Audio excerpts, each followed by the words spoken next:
2019 in front of me, and we'll click on create a new project. And this Blazor app is highlighted because that is the last one I have used, and click on next, and we'll give it a name, Blazor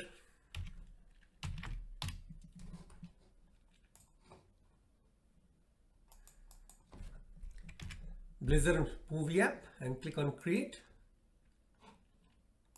And we have got a create a new Blazor app with ASP.NET Core 3.0, but I would like to work on the latest ASP.NET Core 3.1, which is the essence, which is the platform that I'm using for the entire course, and it's highlighted on the Blazor server app, and I will make it configure for HTTP secure, and I'll change the authentication to use the individual user accounts, and we have got this highlighted store user accounts in app. I will go with that and click on OK and click on create, and the app is created and sitting in front of me in the solution Blazor movie. And let's run the application by clicking this IIS Express, or even by clicking Ctrl F5. Okay, so let's click this IIS Express to run this. Now I have our Blazor movie app right in front of me, and you have got this home, counter, and fetch data tab. And if you click on the counter, you've got a built-in counter which comes as default, and if you click, and it will increment the counter, which we have already seen in the previous lecture.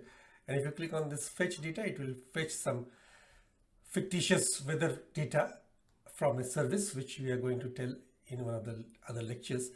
And if you click on this register, it will allow you, it will open a window for you to create a new account with email, password, and confirm password. And if you click on login, it will open a login window, login form for you, in which you can log in if you have already registered with forgot your password and register as a new user link.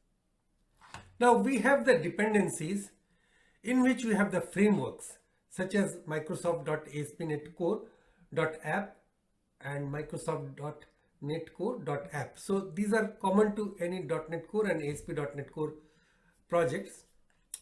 And we have also got a few packages installed by default. Okay, then we have got launch settings.json. Now within these properties, this launch settings.json is exactly the same as in the any ASP.NET Core project. Here we have got the development setting, ASP.NET Core _environment, development environment, and you have got the SSL port and the application URLs.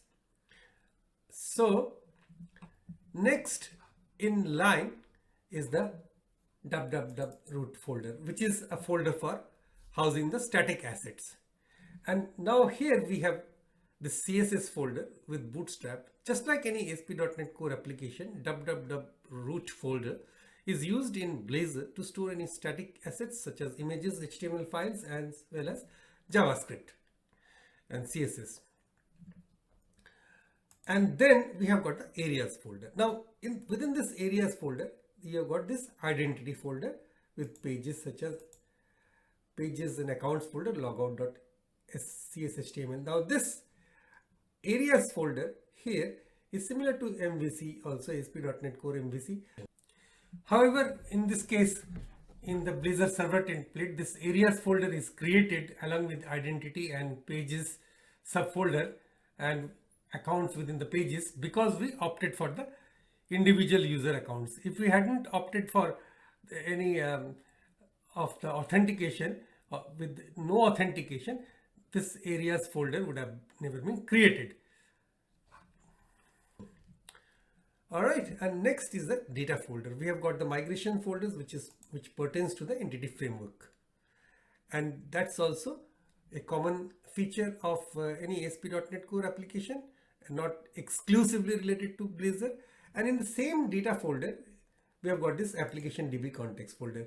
Now, if you hadn't opted for this individual user authentication, or you have gone for this default no authentication, then this migration folders as well as this application DbContext won't have been there. Now, this application DbContext is derived from the identity DbContext. Now, whenever we have to add a new table in the database, we shall add a new DB set to this file. And this is our main link to the database.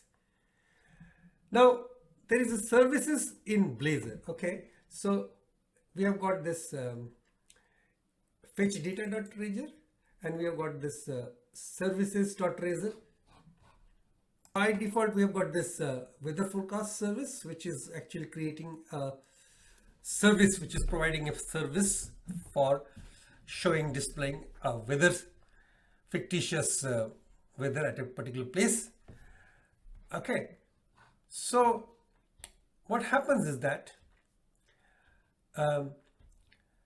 it is something that we can add a service within the dependency injection with the help of the DI or the dependency injection. We'll talk about this later in the project, in the course, as we progress through this project. And after this, once it is registered into the project, we can consume the service within a Blazor component directly. Now, this service is registered with the project in the startup class, which I will show later. For example, once the service is registered, it can be called in any of the Blazor components. All right.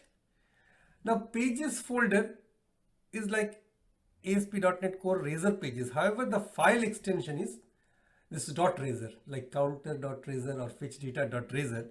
So .razor extension stands for a Blazor components. Now, host.cshtml is an important file as well, and we'll take it up in one of the future lectures. And in the shared folder here, you can you have this login display, main layout.razor and nav menu. So this shared folder is responsible for sharing these three components which are across the application, and this is the main layout folder, and this actually gives the master page for the layout, and it inherits from the layout component base, and nav menu, this is responsible for creating the navigation structure.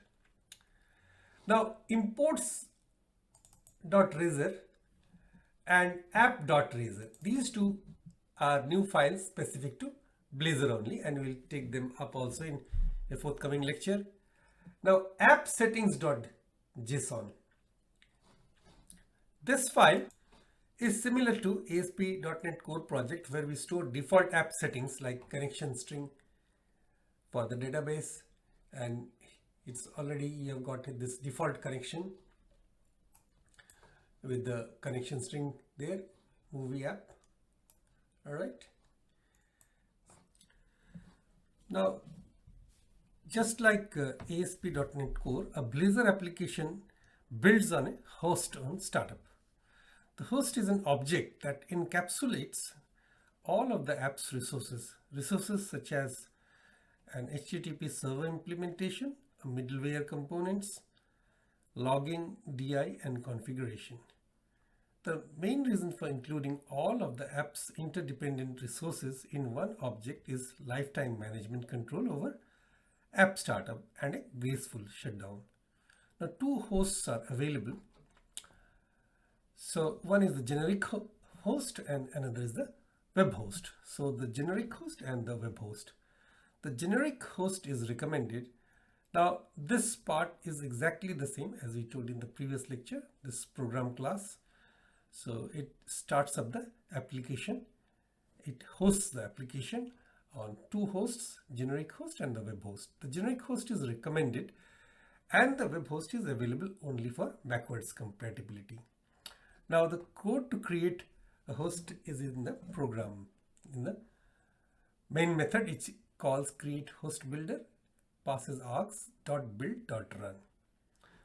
So the create default builder, this is the create default builder, and the configure web host defaults.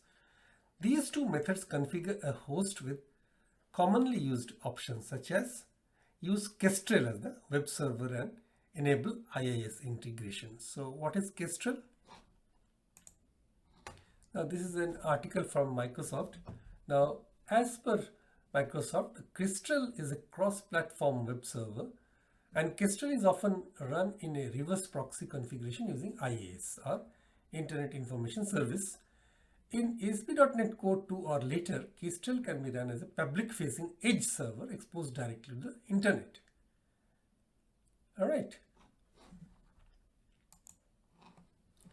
Now these two methods, they also load configuration from appsettings.json, appsettings.anyEnvironment.json, and environment variables, command line arguments, and other configuration sources.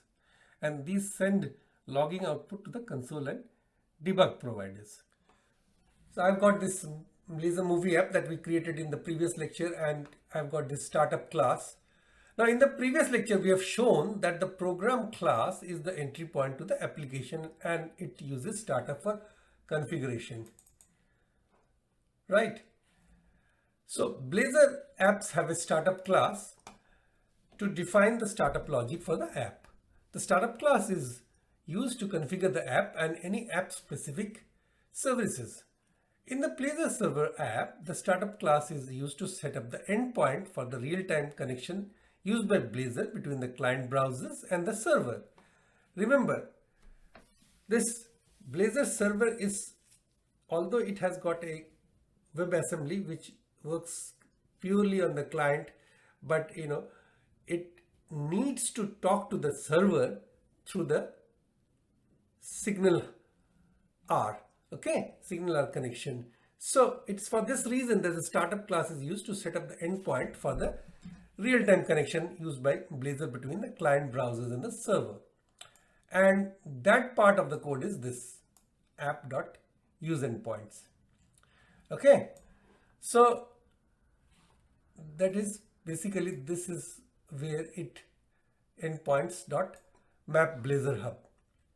Here the Blazor hub is being set up. This is the Signal R hub that Blazor server uses to manage all the UI interactions with the browser. Lastly, Blazor, this is the map fallback page. So what happens is that here Blazor makes any requests in the request processing pipeline, that is the middleware, and these are all the middlewares. The order that middleware components are added in the startup.configure method defines the order in which the middleware components are invoked on requests and the reverse order for the response. This order is critical for security, performance, and functionality. So let me tell you some of the middlewares and what do they do. So here, when the app runs in the development environment, developer exception page, so use developer exception page, this middleware reports app runtime error, and database error page middleware reports database runtime error. Whereas when the app runs in the production environment, exception handler middleware, use exception handler, catches exceptions thrown in the following middleware.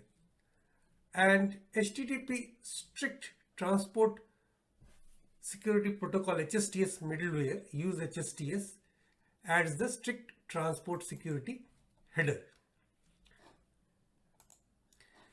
Now this is the HTTPS redirection middleware. It redirects HTTP requests to HTTPS. And static file middleware returns static files and short circuits further request processing. Short circuits means it acts as a terminal middleware and it doesn't allow any other middleware to work, and it returns the response back from this middleware. And there is this routing middleware which adds a Microsoft.ASP.NET Core.routing.endpoint routing middleware to the specified application builder. And this authentication and authorization middleware are used because we have asked for a individual user account authentication. Okay, request processing pipeline. If you read here, this is created by default. This method gets called by the runtime. Use this method to configure the HTTP request pipelines. Okay, so what happens that, in this map fallback to page, it falls back to a underscore host, so this is the host page, right? So most of this page, you can see from the top, it is just a plain Razor page, just like ASP.NET Core MVC or any Razor page, and it has got, within the head, it has got some HTML tags like meta, title, and link, etc. And it has got a body which has got, this is a special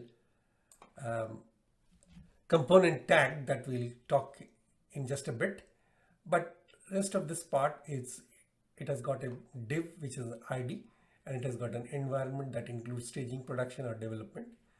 Okay, however, these two parts, this part and this component tag, this is called a component tag, these are a special part.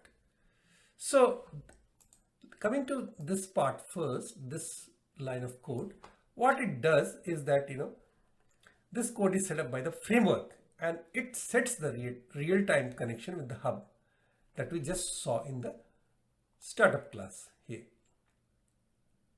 map Blazor hub. All right, so now then coming back to the component tag, this one, app and end app. This is a new feature of the component tag helper that we have seen in one of the videos in this course that discusses what's new in Blazor is in ASP.NET Core 3.1. So I strongly recommend, please go through that video, that tutorial first, which discusses what has changed from ASP.NET Core 3.0 to ASP.NET Core 3.1, and it discusses a few other things, but this is one of the things, introduction of component tag helpers. Now previously the same thing was achieved with an async call that was cumbersome, which is now replaced with its own tag helper. What it does is to render this app route component on this Razor page for the initial rendering of the app. Now you can render any component you want into a view, MVC like view, to be rendered on the browser, just like you can replace it with type of, say, my component, or type of, you can say this is counter.razor, which we have discussed in one of the lectures. This is a built-in component with the template. You can replace it with counter. Okay, so that will render it at this position. Now inside of the startup, we are again using multiple endpoints. Okay, so most of the endpoints should go through the Blazor hub, but if they don't, then fall back to the underscore host, that is this host.cshtml. This is because most typical configuration is to route all the requests to a Razor page which acts as a host to the server side of the Blazor. The route specified in the underscore host is called a fallback route because it operates with a low priority inside the routing table. If you are familiar with ASP.NET Core, if you have done ASP.NET Core application MVC or Web API, you will see that the configure service is very similar. It is services to the services. We are adding database context and then using SQL Server. This is all common. Add default identity and then add Razor page. What's new is this add server side Blazor, and I have got the imports.razor file in front of me in the Blazor movie app that we have created. Now the imports.razor files aren't Razor component files. Instead, they define a set of Razor directives to import into another .razor files within the same folder and its subfolders. For example, underscore imports.razor file is a conventional way to add using statements for commonly used namespaces. So you can see a bunch of using statements. They are for commonly used namespaces or libraries. Okay. Specifying the layout directly in a component overrides a default layout set in the router of an @layout directive imported from Imports.razor file. Every folder of an app can optionally contain a template file named _imports.razor. The compiler includes the directives specified in the imports file in all of the Razor templates in the same folder and recursively in all of its subfolders. Therefore, an imports.razor file contains @layout myCoolLayout ensures that all of the components in a folder use myCoolLayout. There is no need to repeatedly add @layout myCoolLayout to all of the .razor files or component files within the folder and subfolders. @using directives are also applied to components in the same way. The following imports.razor file imports myCoolLayout. So it imports myCoolLayout, all Razor components in the same folder and any subfolders, and Blazor app1.data namespace. Okay. The imports.razor file is similar to _viewImports.cshtml file for Razor views and pages, but applied specifically to the Razor component files. Specifying a layout in imports.razor overrides a layout specified as the router's default layout. So now in this shared folder, you will see that it has got 3 Razor components: login display.razor, main layout.razor, and nav menu.razor. So what's the main layout.razor? So main layout.razor, it inherits from layout component base and it contains the nav menu and the login display. So this layout component base, if you look into the layout component base definition, so you will find that there is a property body, which is of type render fragment, that's a delegate. So this body is actually populated from the index.razor, and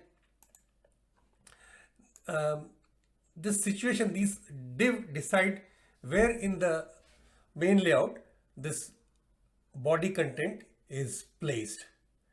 Now let's get back to the nav menu. Now nav menu is just a navigation menu. It sets up the navigation for the entire site. Now it has got list item, and within the list item there are actually 3 nav links which are pointing to the home, counter, and fetch data. Okay, so let's see this in action, how it looks like on the Blazor app. So this is the home link. So home is actually, it is you can see that it is routing to the directory which is at the root of the thing, which is the index file.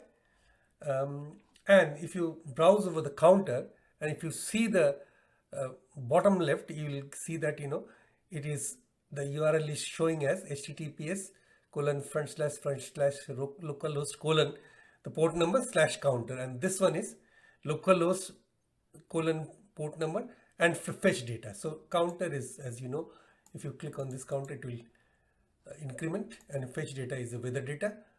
So we have now seen the nav menu, the main layout, the nav menu, and let's go to the login display.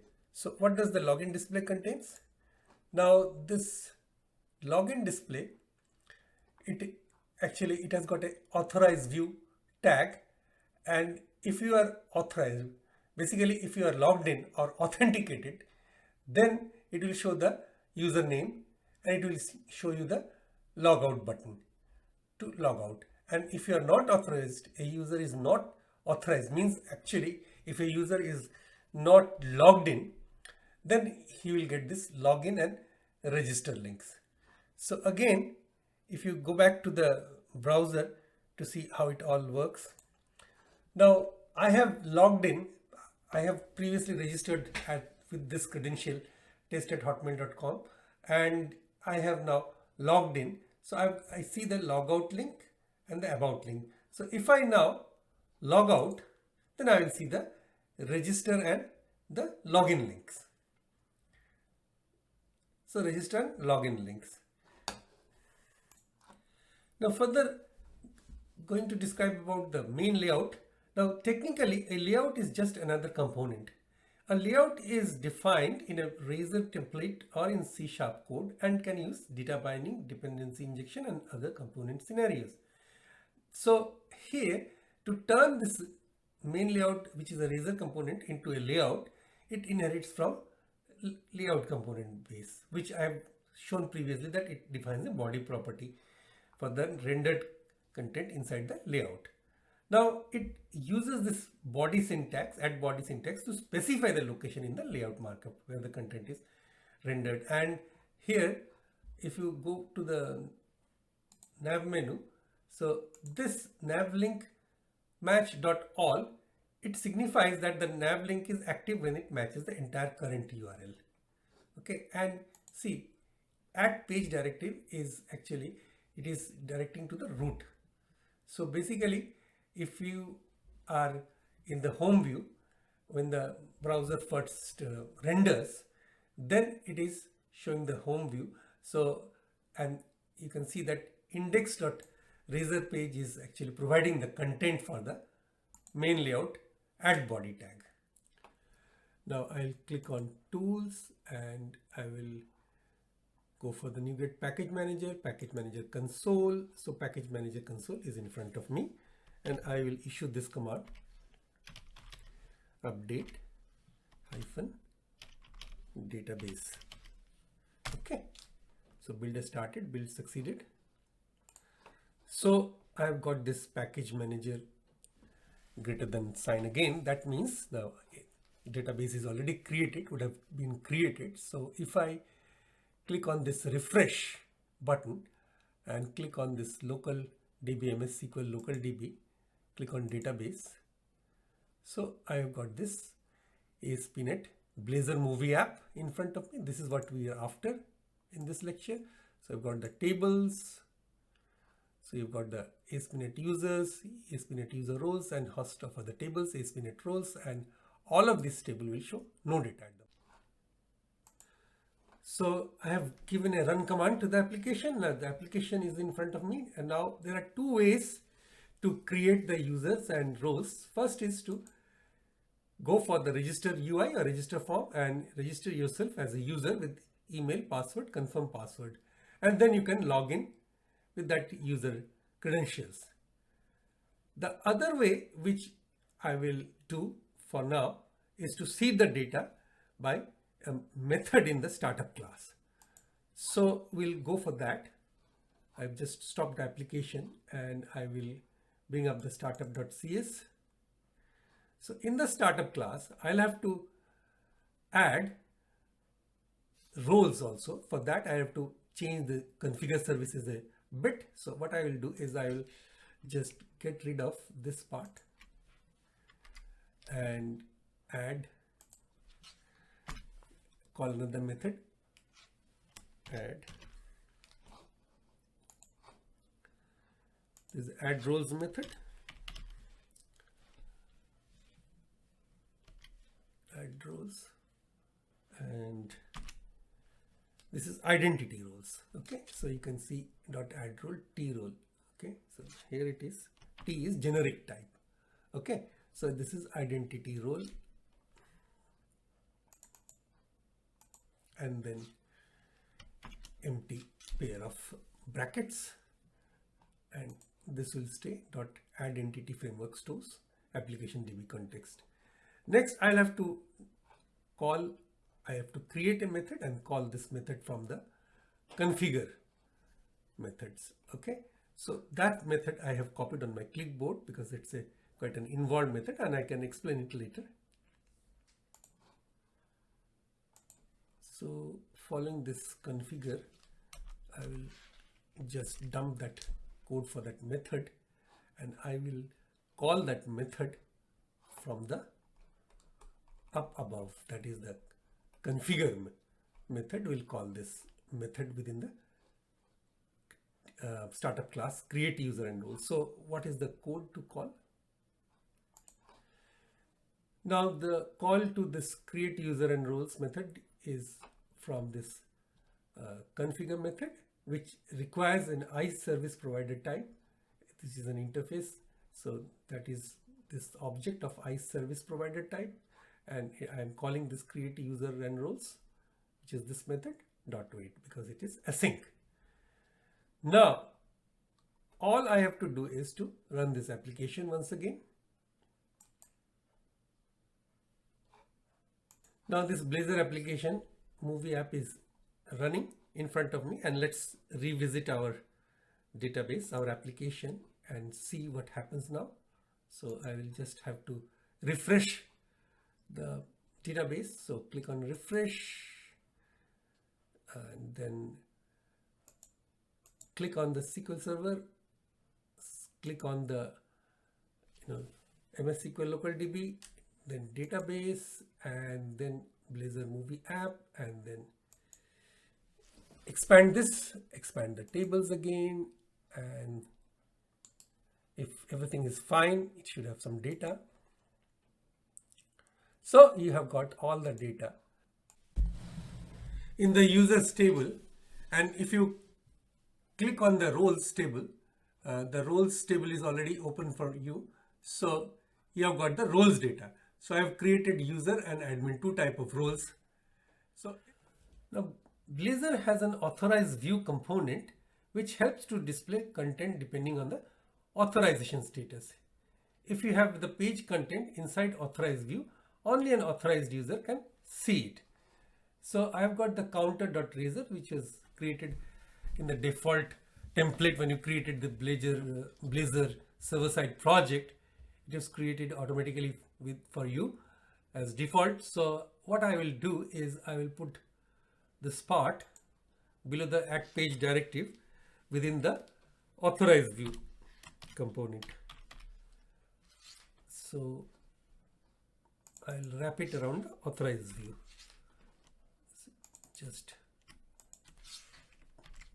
remove it from there and place it below the end tag, below the button. All right, and that's all. So now if it is now this content, the current count, which takes its value from the current count variable on the button click, which increments the counter, this will only be shown if you are authorized, if you are logged in. So let's run the application.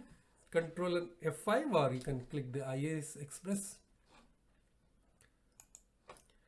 Now on the browser, when the application is rendered, if you click on counter, now because you have not logged in, so counter doesn't show anything. So now if you click on login and log in with your user details,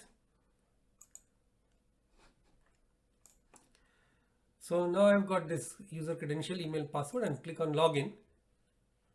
So I'm logged in. Okay. Now if I click counter, you can see that I can click the counter and it increments. So the counter is working. And if I log out again and try to see the counter view, so nothing is coming. Now the next thing is, if I wish to now show some other view, if the user is not authenticated, if the user is not logged in, what do? I just stop the application, and within that authorized view, within this authorized view and end authorized view, I'll put two clauses. One is that is authorized. So this is authorized. So once you are authorized, or rather authenticated or logged in, you should be able to view the counter and increment it. Whereas not authorized persons will view this. Not authorized. So let's write, you are not authorized to view this page, and that's it. And if I Control Shift B, if I build this application,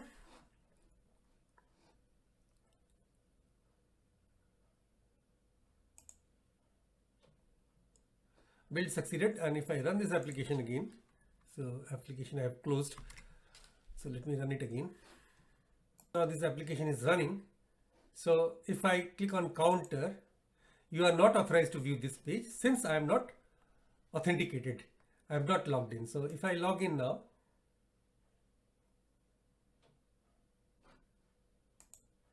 with my credentials,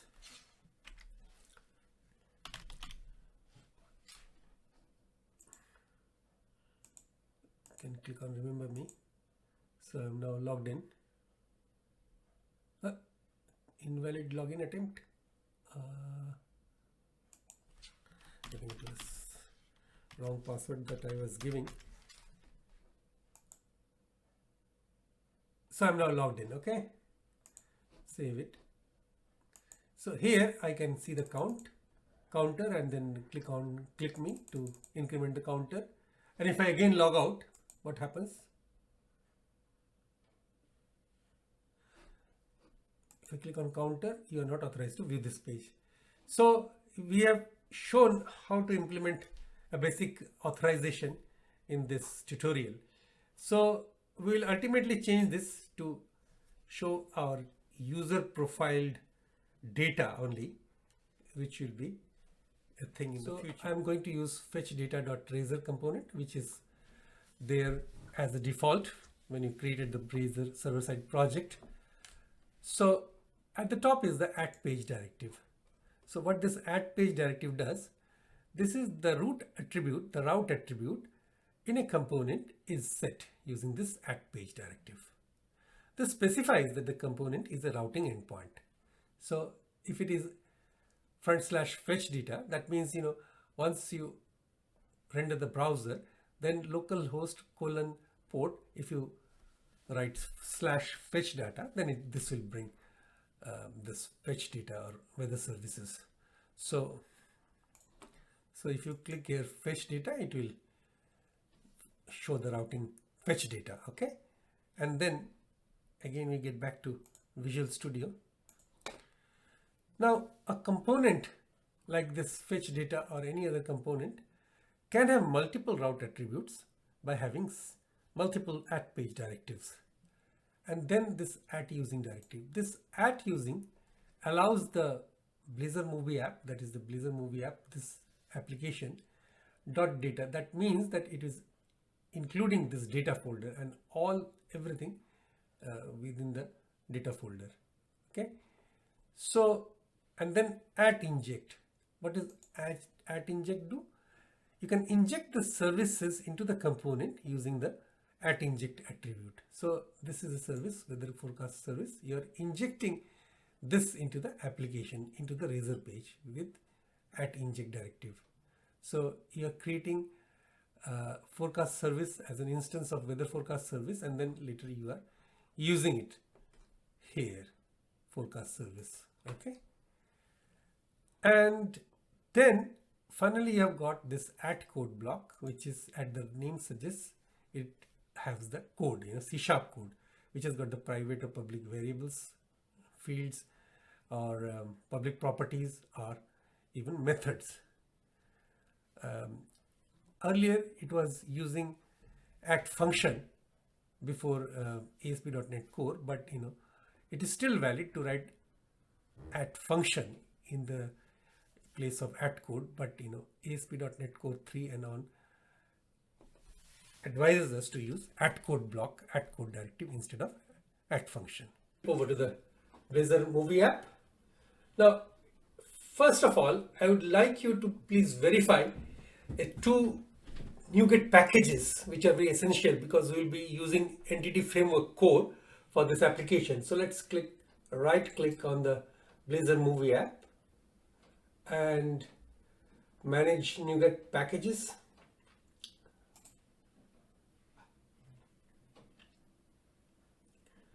So in the installed tab, browse, install and update. In the install tab, make sure you have these two packages already available as default. So Microsoft.Entity Framework Core.SQL Server. So it's the Microsoft SQL Server database provider for Entity Framework Core, and Microsoft.Entity Framework Core.Tools.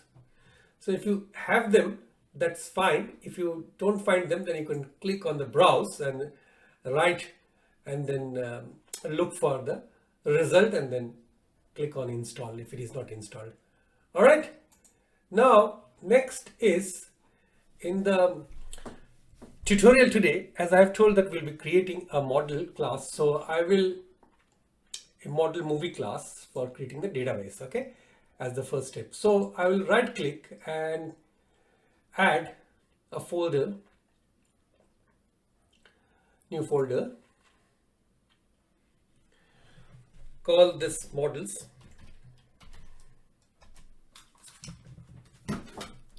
Okay, and then right click and add class.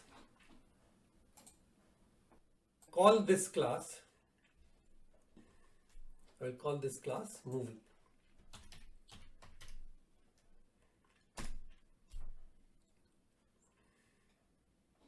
So movie class with the blank class is created for you. Now I will start filling it. So first of all will be the property, this prop tab. So it will introduce a shell of a public property.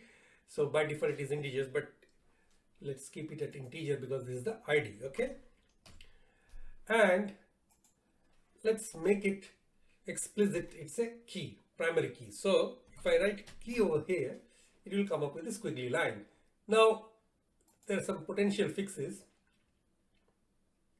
So I'll have to use this system.component model.data annotations, and it will go. All right. And then a few more public properties like prop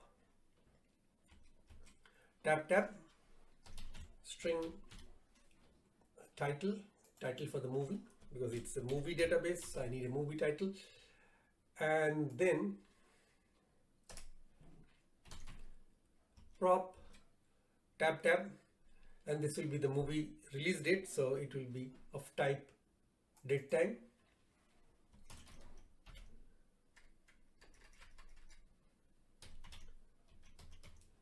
Release date, and data type is date time. All right, and then a few more public string. Now the genre of the movie, like it's comedy, adventure, musical, drama, etc., etc. So public string genre you can say, or prop tab. This will be the director, name of the director, which will be another string. And finally a runtime.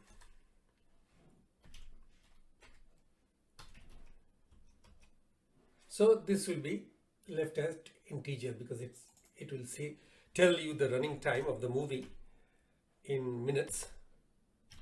The running time. All right. So the movie class is created. So now the application DbContext is opened. What I need to do is I have to create a public property. So prop tab, and this will be of type DbSet. So DbSet, okay, set, and this will be DbSet on T, on the generic class. Now this T will be the movie class. So this will be the movie class. Now this, for bringing this movie class, you'll have to fix something. You have to use using Blazor movie app.models folder. So now the models folder is added, and I will rename this as movies. Okay, you could rename this as you please, like movie list or something like that, but movies is by convention, it looks neat. Now next is I have to override a function from the base class, which is the DbContext class, which we'll see in a moment. Public override. So there is a save change method, save changes. Okay. So if you click on this, it will write the rest of the code for you. Return base.save changes. Now what is the base? Base class is, you can see, identity DbContext, but this derives from some other class. This part actually belongs to, this save changes method belongs to the root of the hierarchy, which is the application, which is the DbContext. So how do I see that? So if I right click and go to the definition, and then identity DbContext derives from identity DbContext of identity user, identity role and string. And then if I right click and go to the definition, then this class identity DbContext is also derived from, it is extending this another identity DbContext with a different set of arguments. Okay, so if I right click on this one and go to definition, then I'm keeping on going up the ladder, and it now derives from identity user context. And if you click on go to definition again, so finally this is the DbContext class from which there is a hierarchy of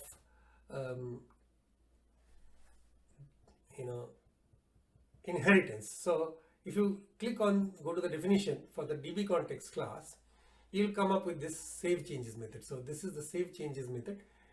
There are two overloads, save changes and save changes with a boolean. So this integer, if you click on this, it summarizes, saves all changes made in this context to the database. Okay, and it returns the number of state entries written to the database. That means how many number of records you are writing to the database. Okay. So in the Visual Studio, I'll click on Tools and then click on Package Manager console, and it's already open in front of me. I just wanted to revise, how to open the Package Manager console in case it is not visible. So all I need to do is to give a add migration command, add hyphen migration with a comment, in this string. So you can give it any string, just a suggestive string to know what migration it is. So I can give it a name like added movies table. Okay, and click on enter. So build started. So now you can see that migration has been added. Okay, so you can see on the Solution Explorer, on the data and migrations folder, you can see there are two files added with the date time stamp, added movies table.cs and added movies table.designer.cs. Okay, so we'll skip the details of this two files, but for the time being, all we need to do to update the database is to issue an update database command that will create the movies table to the database, update database.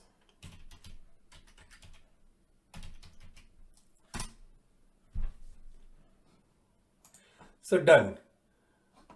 So database would have been updated. So all you need to do is to just refresh the this local MS SQL local DB node and click on refresh button, click the databases node, and then in the Blazor movie app, just click on the tables and you'll have dbo.movie. So this is the movies table, and you can see the columns.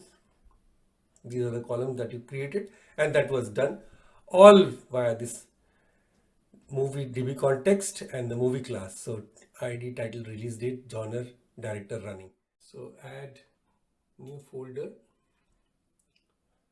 and call this services.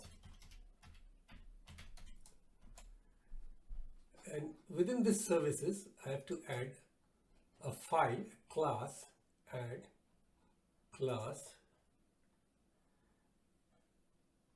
and I will name this movie DB database service. So this is movie DB service class. Now this will contain our interface as well as the class that derives or that implements this interface in the next lecture. So here we go. So we'll, instead of class, we'll make it an interface. So interface, and by convention I'll have to prepend I with the movie DB service to make it compatible to Microsoft's expectations. Now then I'll start writing the different members of this public interface. Now there is a question you might ask, that why should we use the interface? Now this interface is introduced just for an abstraction, just for making a loose coupling between the actual data access layer or data access service from any other component that might call it, any other method that calls it for the CRUD application. So this loose coupling is very important for the scalability of the product. Okay, so let's get back to the task. So the first one is task list of movie, and this one get movies. Now what is this task list? So here before I embark on to say what is task, so let me go back to potential fixes first, and it will ask me to include Blazor movie app.modals. All right, so this task is, we are going to use asynchronous programming, asynchronous method calls and asynchronous method declarations and the body. I have put a good resource for learning asynchronous programming. So async program is very important, particularly for complex nature of ASP.NET Core. That is the modern practice. So what I could say through some of the research that I have done is, if I have got two ways I should use between async and sync method, which should I use? Now the thing is, the first one, that is the async method. Here the threads within the application, they are scarce. Now you want to keep their number down, and the first approach, that is the async method of calling or async methods, enables that by releasing the thread, it allows the to release the threads to do other work. Now in the second approach, that is the synchronous programming, the thread is suspended for the duration of the input-output operation. You would need more threads to handle the same number of requests. So by using async IO, it lets the same hardware handle more requests at the same time. In general, the thumb rule is that you should use asynchronous APIs if they are available. This will result in greater scalability on the server side, since asynchrony will allow the calling request thread to be used for other requests while the asynchronous operation is in progress. There may, however, be specific scenarios when this guideline doesn't apply, but let's not worry about that. So in general, if there is an asynchronous API, then that's the one you should use. Okay. So getting back to the task of creating more members of the iMovie DB service, let's get there. So task. So everything is it's of a task type in asynchronous programming. So task of movie. So let's browse over. It represents an asynchronous operation that can return a value. All right. So it is returning a task, and it is of it operates on a generic class. Here is the generic movie model. Okay. So movie class. Now next is get movie by ID.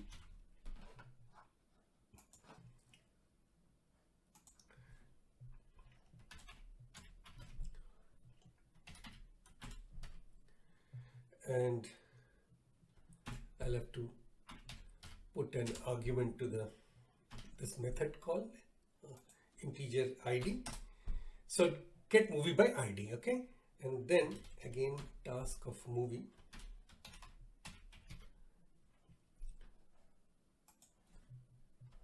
Add a movie.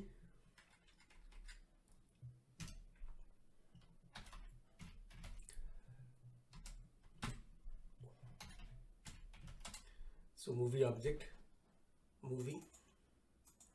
I'm inserting a movie record, inserting a movie, and then edit movie. So I'll just copy it over to save time.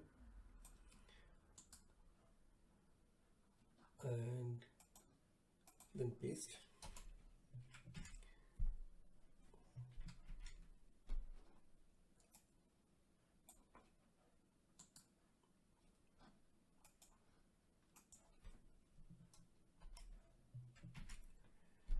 Edit movie.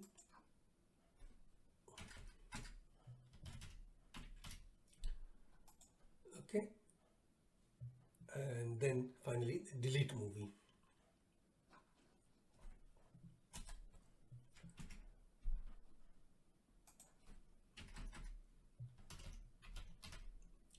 So now here I'll have to make a change. So you have to delete a particular movie, so it will be an ID. Okay, so that's all done. I have written the interface, and let me again build it. So build succeeded.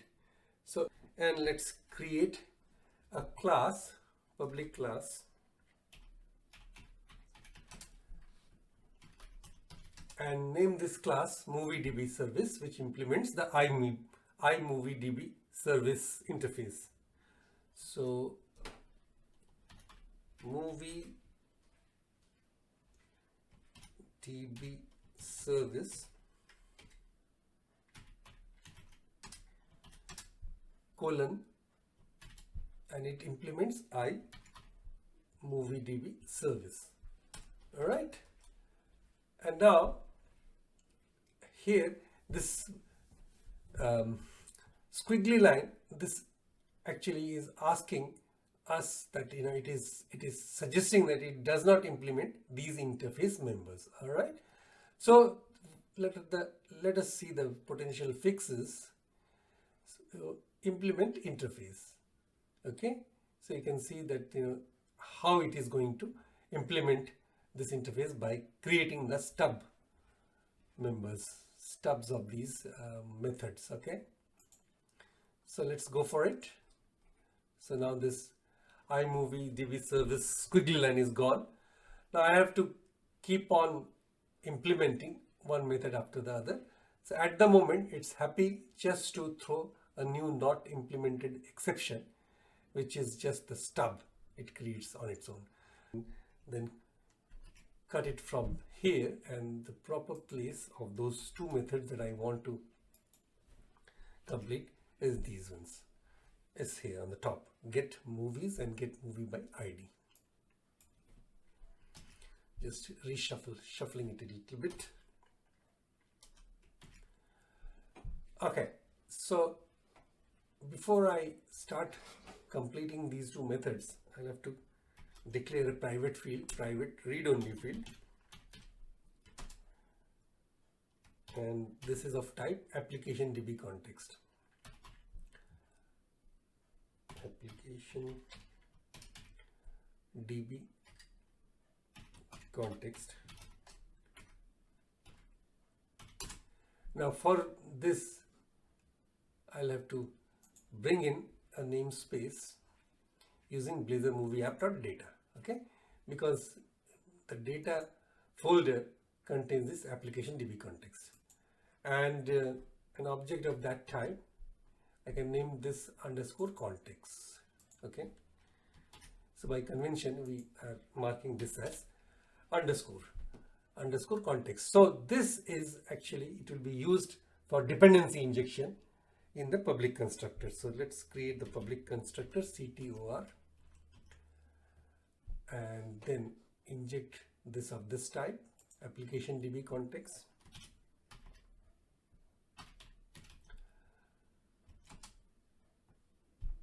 Underscore context. Now I'll talk about dependency injection in a bit. So this underscore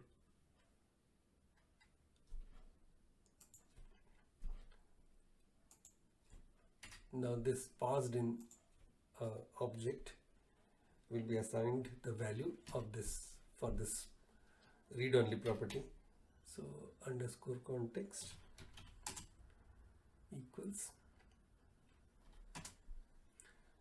the passed on object to the argument of this public constructor. All right. Okay.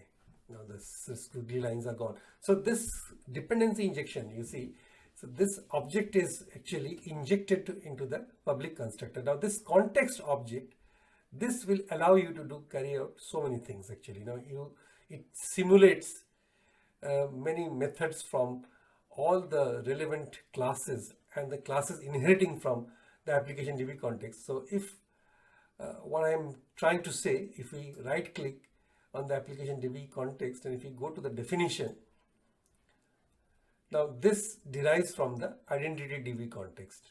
So let's see the definition for that. So identity DbContext in its term, it also implements identity DbContext on identity user, identity role and strings. So let's go to the definition of this identity DbContext and you will find that it's implementing an identity DbContext of T user, T role, T key, identity user, claim, T key and many others. So if you get back to the definition of the parent, go to definition, this is implementing identity user context. This is another form of identity user context.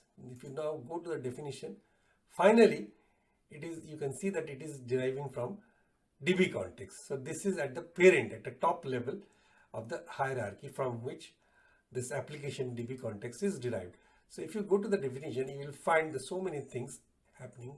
There are so many members, So one of the important members are dbQuery, which is actually can be used to query instances of tQuery. Link queries against dbQuery will be translated into queries against the database.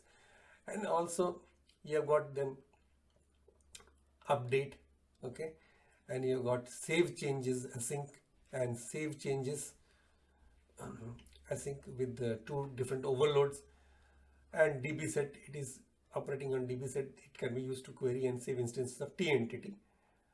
Okay, so this is an important class which is at the top of the hierarchy. And so when this is injected, the object of that application DbContext is injected, then you can use this context object, underscore context object, to do different things, which will come in a bit. Now back to this get movies. So as I told you that I will be completing these two methods today. So what we will do is that it should return a task list of movie. Now the first thing I need to do here is to make all these methods async. So I'll be doing async methods, So let me make this also as async. We'll be using async methods, async programming. So we'll be concentrating on these two methods, but the others have to stay there, otherwise it will not compile, because these are must. All of these implementations have to be there, whether it is through the stub or through the actual methods. So now the first thing that I have to do is to get rid of this throw new not implemented exception, and then the code is return and then await, use the context object underscore context dot movies dot to list async. All right, so how it is working now. This is returning a task list of movies asynchronously. Asynchronously means, it's a sort of parallel programming. It's all the steps are not executed necessarily in series, but they can happen at the same time. Now I have put some resources on the async programming. Please go through them. That will be helpful in building the concepts. Now get movies, it is giving us, it is returning on await. So what this await does is that it is returning the line of control program execution to the calling method's next line, the line at which this get movies is called. It falls to the next line, and if there is some other operation, it does that before coming back to the result of this context.movies.listAsync, and then does anything after this line, after this return line. So in this case, it is obviously returning the control to the calling method, and if there is something, it is doing that, and then when this result is retrieved from the database asynchronously, then it returns that result, and it doesn't block any thread, and it remains responsive. So that is what it is doing. And to list async, it asynchronously creates a list of T. T means list of movie here. I mean generic call. T is generic class from an iQueryable out T by enumerating it asynchronously. All right.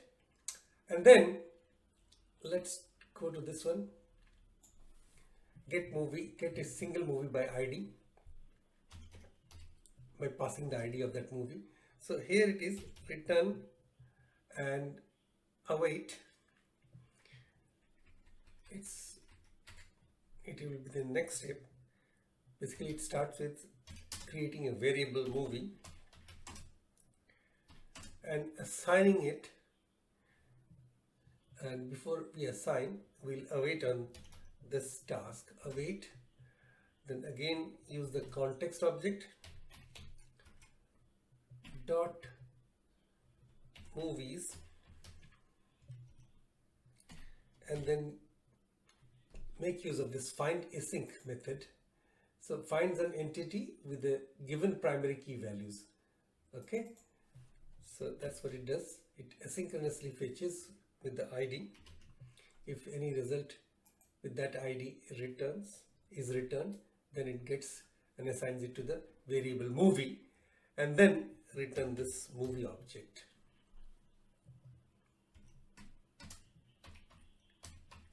Okay, so that's all.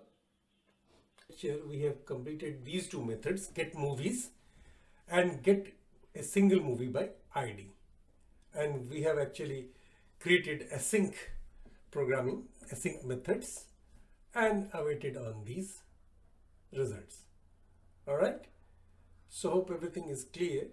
First thing is that we'll do is the add movie, but before that I will just reshuffle a little bit. So I will just bring it below the add method, because normally edit is very similar to the add, and it goes almost hand in hand with the inserting a new movie and editing an existing movie, and finally the delete movie. So first thing we'll do is to make all of them as async one by one, or you can just put the async keyword, just not to forget him, and then you will get rid of this throw new not implemented exception and start coding. So for adding a new movie, what happens is that we have got this movie object. Okay, so this is, we'll then take use of this, make use of this context object which we have seen in the last lecture. So context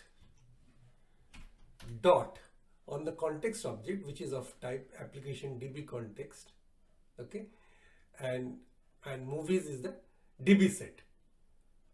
So remember yesterday I have told you that every time you create a new entity or new table in the database, you have to create a DB set for that. So it is for the movies, this is movie DB set.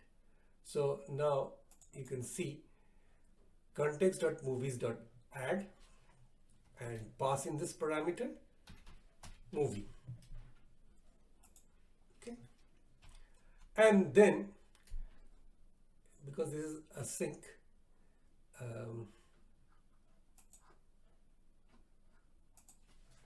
after adding it to the collection, then we have to await this call, await underscore context. On the context object, we'll call the save changes async method, okay. So what this does is to save the changes to the database asynchronously. So what this does, on the IntelliSense, it saves all changes made in this context to the database.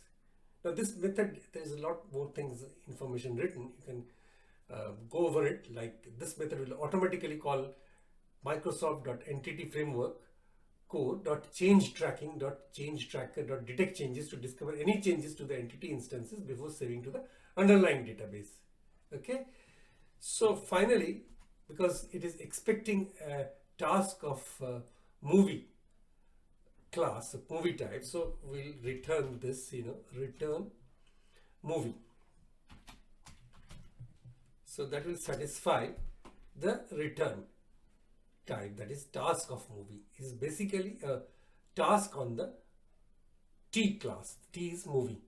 Basically, if you return and asynchronously saved movie, and then it will actually wrap around the task, because task is nothing but it represents an asynchronous operation that can return a value. So this is an asynchronous operation on type, which is movie. Now let's go for this edit movie, get rid of this throw new not implemented exception, and for edit movie again I'll make use of this context object, context dot, there is a property known as entry. All right, context dot entry, and then entry of what type? Movie object that I have passed, that is passed to this as a parameter to this edit movie. So context dot entry on movie, I'll come back to what is the entry. So dot state in a bit, entity state dot, we have got this modified by default, okay. So this modified means the entity is being tracked by the context and exists in the database, and some or all of its property values have been modified, okay. So what this entry does, it gets a Microsoft.entityFramework core dot change tracking dot entity entry. This is an entry of the type movie to the database. So it is equivalent to entity state dot modify. So what this modified, this entire right hand side is doing, the entity is being tracked by the content and exists in the database, okay. So next two lines are very similar, I mean actually exactly the same as the add movie. So I will just copy them from here and paste it. So after tracking that the entity state is modified, it changes, it saves the changes asynchronously to the context, in the context to the database, and which is awaited, and it finally returns the movie object. And delete movie, this delete movie is, the first line is the same as get movie by ID, because here you can see that the movie, a particular movie which is identified by the ID, which is basically the same as this line here. So I will just copy it over just to save some time. It will get the movie which is passed to the delete movie method as an ID. Okay, and then what happens is, now I will again have to make use of the context object. So context dot movies, okay, dot, you can see there is a remove. So context dot movies dot remove. You have got this movie entity, it can take this movie entity, so you pass this movie object, and then after having removed, you will await a call to the database with context dot again save changes async, and then return movie. So basically these two lines are again the same as it was in the edit movie, or it was in the add movie. So these two lines are pretty much the same here for the delete movie with the ID. So that's all. So if you just build this Ctrl+Shift+B hotkey combination, it should all build. And I'll come back to how the delete movie works. So build is succeeded. What happens that you're passing the ID for the delete movie method, and you are again expecting a task of movie and doing this method, calling this method, forming this method asynchronously. So again your first line, as I told you, that this is to just asynchronously finding a movie object with the ID, so which is exactly what this line does. And then once this finds this movie object to be deleted, then it calls the remove method. Okay, and you can see that begins tracking the given entity in the entity state dot deleted state, such that it will be removed from the database when the DbContext dot save change is called. So that's what I am doing here, context dot save changes async. So after having removed it from the collection, it changes the state to the database and then finally returns the movie. So in my project, I have opened the startup service or startup class, startup.cs, and then I have commented out add the data access service here. Okay, so all I need to do is one line of code. So I am using the services, service collection type services. This is actually added to the configure services method of the startup class with dependency injection. So I am now going to use this dependency injected object services dot add. You can see add singleton, add scope, and there is add transient as well. So it will, I'll just bring it.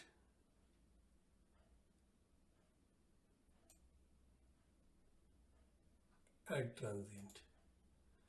So I will choose this one, services.add transient, and I will explain in a bit after I have registered this service. So what I will do is, you can see there are 4 overloads. So I will take this second overload. So add transient, and it will take a T service and T implementation. The service is of the type that interface. So what was the interface? If you look into this movie DB service class, the interface name was iMovieDB service, and the class which implements the iMovieDB service is MovieDB service. Right. So first I have to register the iMovieDB service.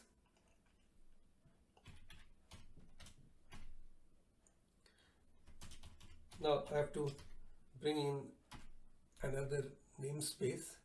So this will ask me to use Blazor movie app.services, because I have got it all in the services folder. And then this squiggly line is gone, and then I will register the movie DB service, and then a pair of empty brackets. Now what is this add transient? Okay, so this is the lifetime.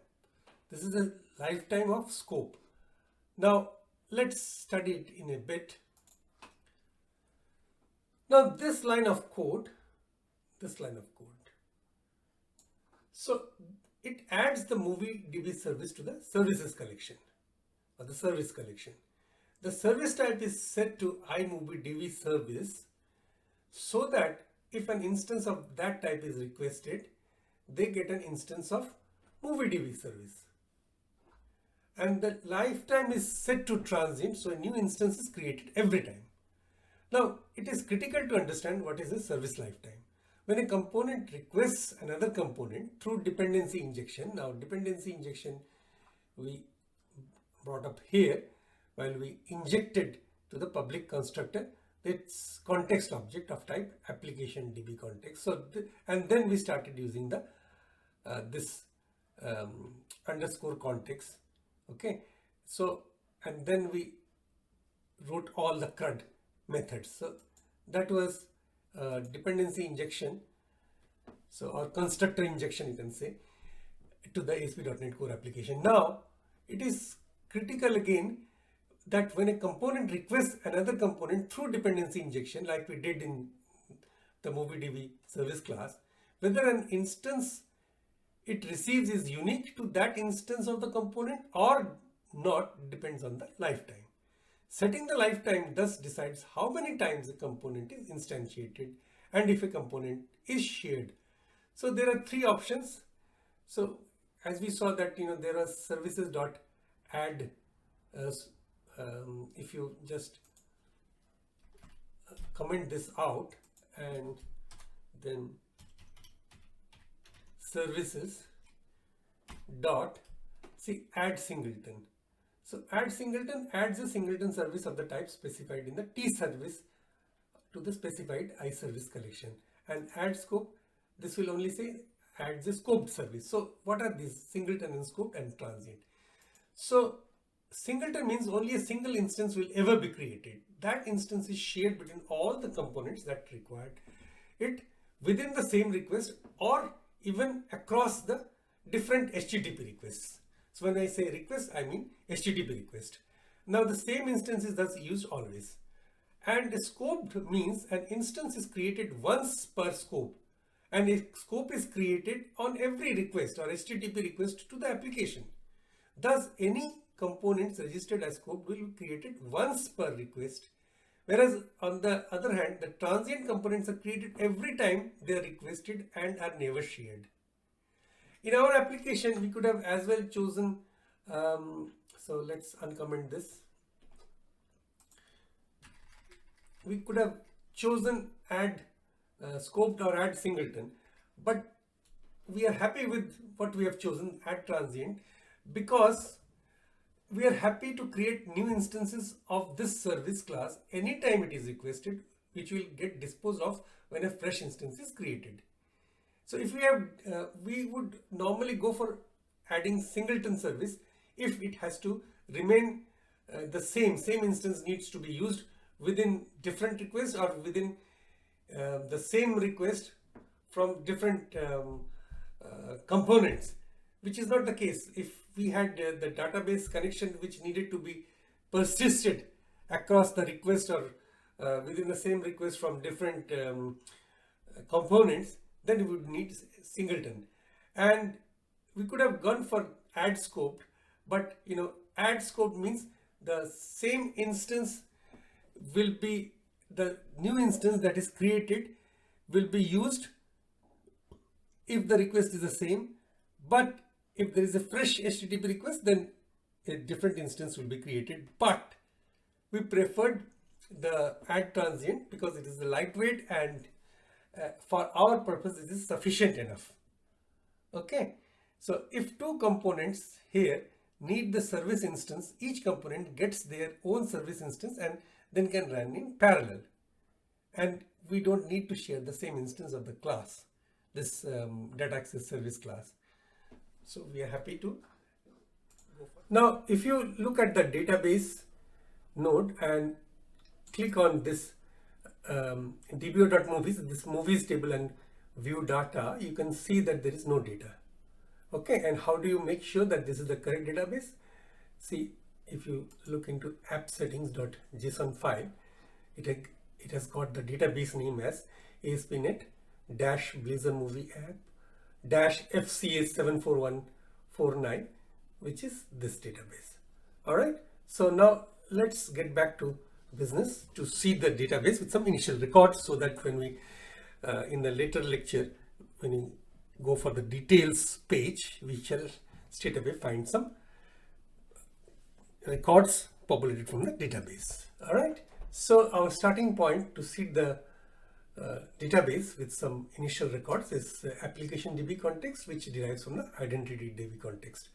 Now we have got this movies table, and the first thing that we need to do is we'll have to create a method. So if we write protected and then override and then space, so we have got this on model creating, which asks for a model builder, okay, object. So we just go for that one.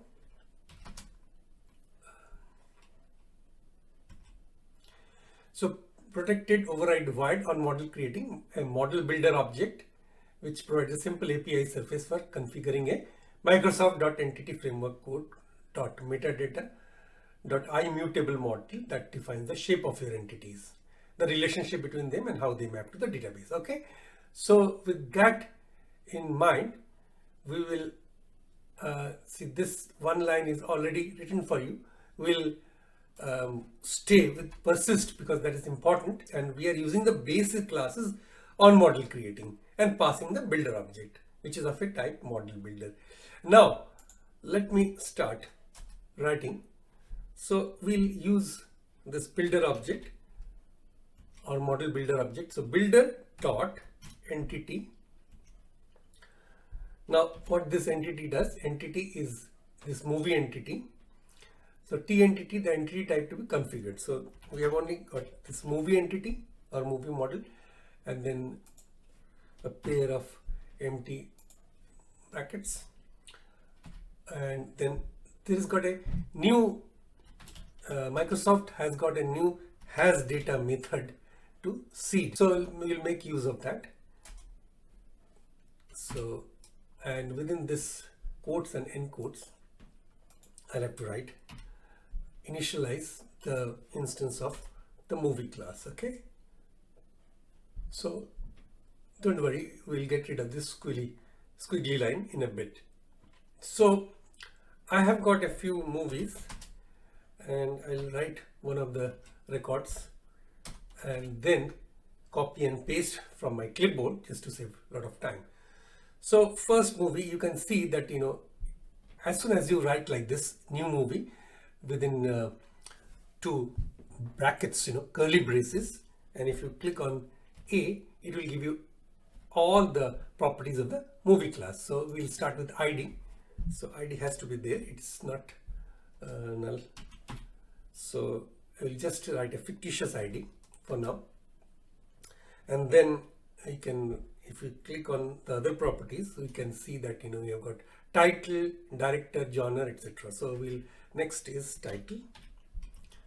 Title is, let's say, a real movie, The Sound of Music. For those of whom who have seen and enjoyed The Sound of Music movie, that was a real classic, you know, musical classic, Sound of Music. And then is release date. Now you can write like new date time object, and it was released in 1965. 3, 2, that is int year, int month, int day. So 2nd day of March 1965. Okay, and then Next is genre. So this is a musical drama.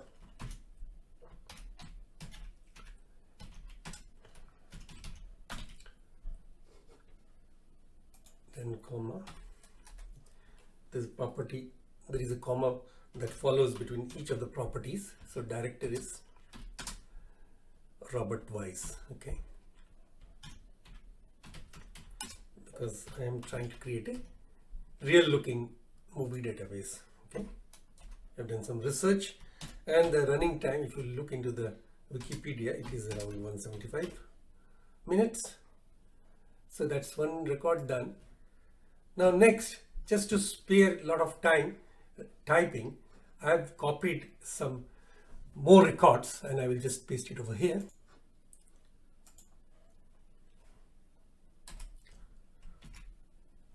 Alright, so I've got 4 records, and then this bracket close, circular brackets close, and then semicolon here. Okay, now you're all ready to see the database. So first command that I have to give is add migration, and you can give it any name, and it could be within quotes and without quotes. Okay, so you can give it seed database or something like that. Seed movies, seed movies table. Okay, let's see what happens. Add migration, and this is my package manager console. For those of you who have come late, it can be opened from here. I'll tell you tools. Let's wait. I'll come back to it again. So you can see that, build succeeded, and a seed movies table .cs has been formed, this class with the date timestamp, and that is seed movies table. It is the same file, seed movies table, and prepended with the date timestamp. All right. Now, if for those of you who don't know how I open the package manager console, it could be open with this view and then other windows and package manager console. Okay, if it is closed, and then the next command, I have already shown migration for my other roles tables.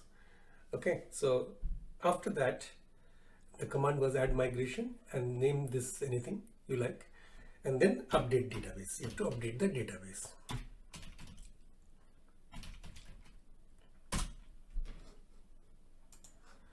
So now the database has been updated, build succeeded, it's done.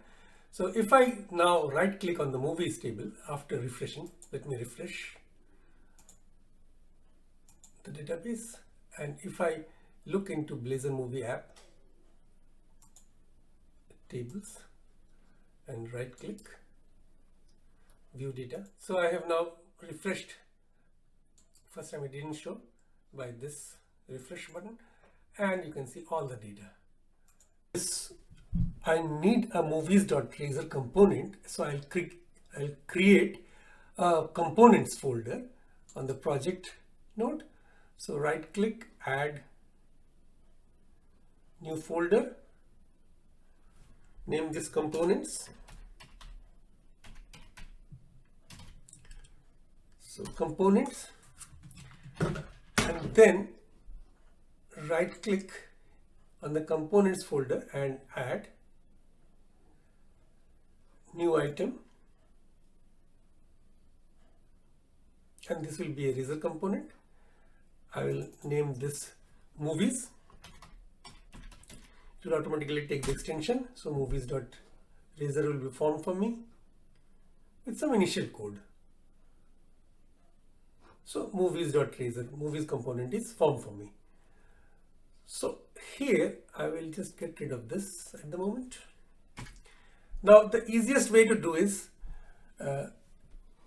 to copy this code. So if you click on the pages, you have seen the fetch data.razor.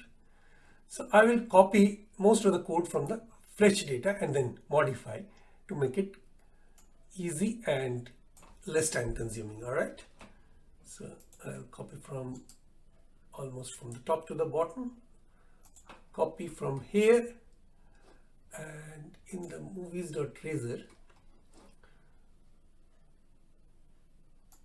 I'll paste this and then do the necessary changes.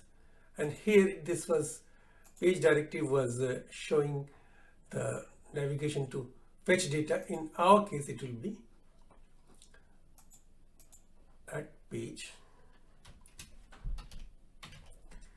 within double quotes, let's say movies. Okay, now let's see what else we require. We will not inject this with the forecast service. Instead, we'll just delete it and inject iMovieDB service.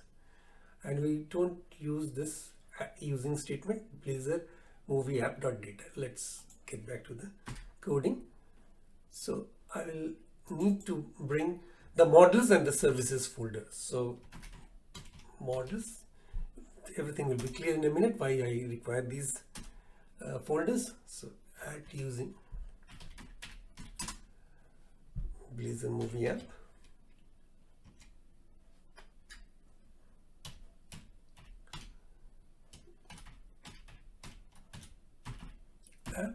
dot services.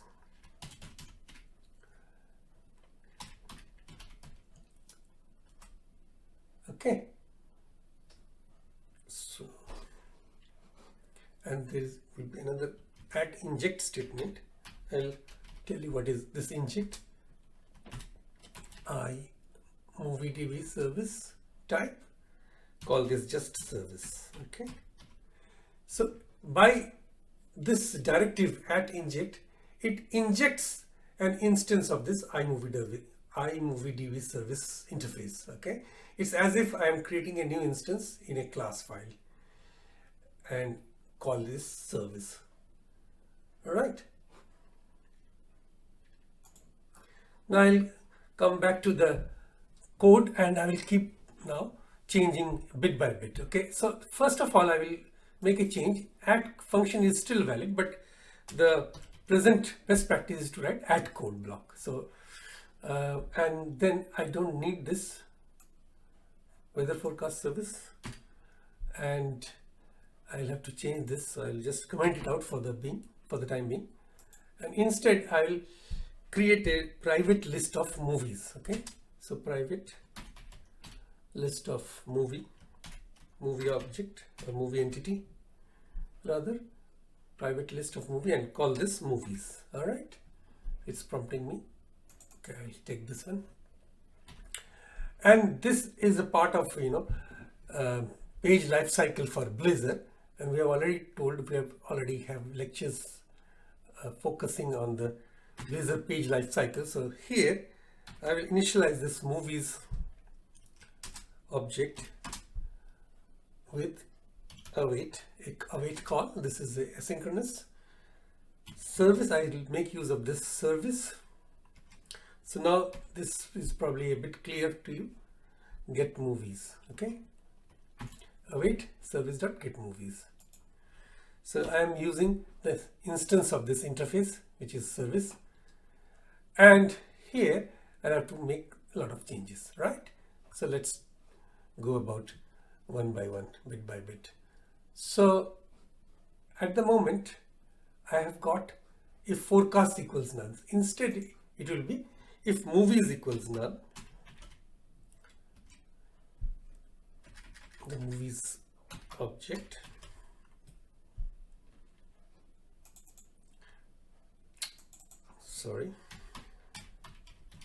it's trying to act smart. If movies equals null, PM loading. Now this EM, this one is while the movies is still loading asynchronously, this will show this loading button. Okay, and table class will keep everything the same. However, we'll change the rows will be different. So it will be, you can think the clue is this will be all the properties of the movie object. So title, this is header, so let's write release date.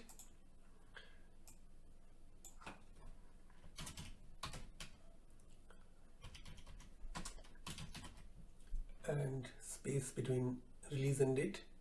Instead of temperature and summary, we'll have genre, and then director,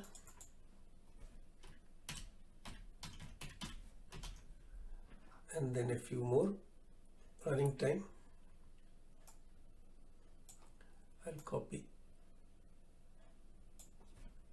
this entire thing, and because I need 3 more rows, okay, 3 more columns rather, and director, then running time,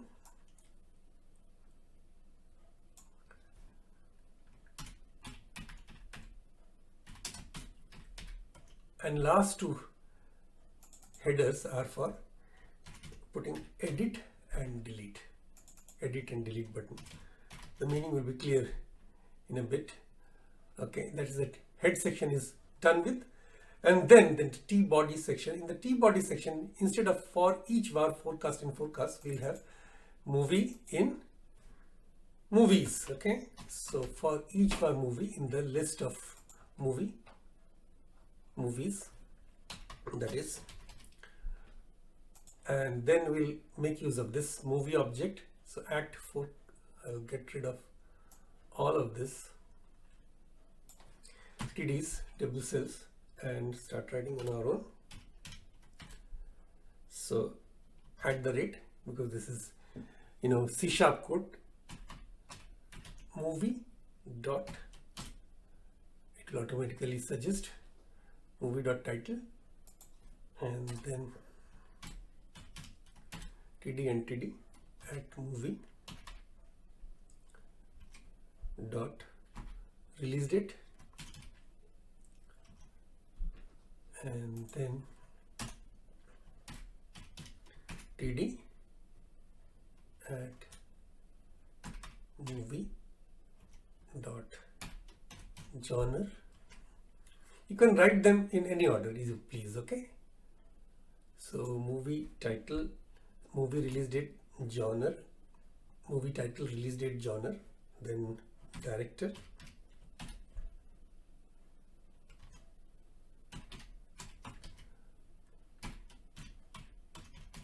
dot director.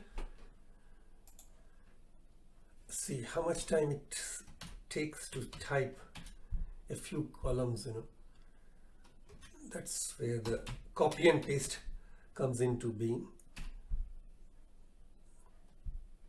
Comes to take significant importance, and I hope you'll be excusing me for frequently copying and pasting. And at movie.running time, and then I'll have cells or TDs, 2 TDs, table data for buttons, input element, HTML element, and type is button, type, class, and value. These are the primary important things. These attributes, class is button, and then button primary, and then finally the value, which will give the name to this button, edit.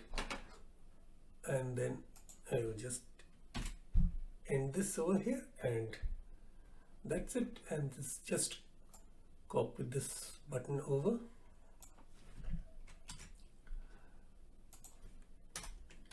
paste this, and this time this will be a delete button, and this will be a button danger, btn danger class, and this is delete, right? And then finally I'll have a button which is for adding movie, so that I will put within div and end div. Here I can't copy really because it's of a modal type. Input type is still the same, type equals button, and there are two attributes. I will come back to them later in a later lecture. Data toggle and data target. Okay, so data target, let's say data target equals hash movie modal. So when I write the modal component, then it will be clear, but not in this lecture. Data target and data toggle. Data toggle is type is modal. Data toggle modal, data target hash movie modal, which is the ID of something, some DOM element. Okay, which will come back later. Class will be again button triangle, btn primary, and its value will be add movie or add a movie, whatever. Okay, close the input type, and that's about it. So it was still showing weather forecast, so I will change this to movie or movie database simply. Okay, and I don't require this line. And then for putting a navigation menu, all I need to do is to come to this shared folder and nav menu.razor, and in this nav menu you can see all the navigation menu is created over here. So I will copy one of them and paste it, and here this is movies. Its URL, it's referring to the movies. So after the localhost slash movies, front slash movies, that is the URL routing, and call this movie, just movies, and then build this once, Ctrl+Shift+B, and then refresh. After making this necessary changes, weather forecast is made converted to movie database, and we have created this navigation menu. So if you click on fetch data, it will go to the weather forecast, it will go to the home, and then movies. Okay, and the seeding of the database at the navigation bar. Right click and click on add client-side library, and within the client-side library I have to search for jQuery @ and go for the latest version, which is 3.41. Okay, and click on install. So it will be installing in the www.root/lib/jQuery, and it will install there.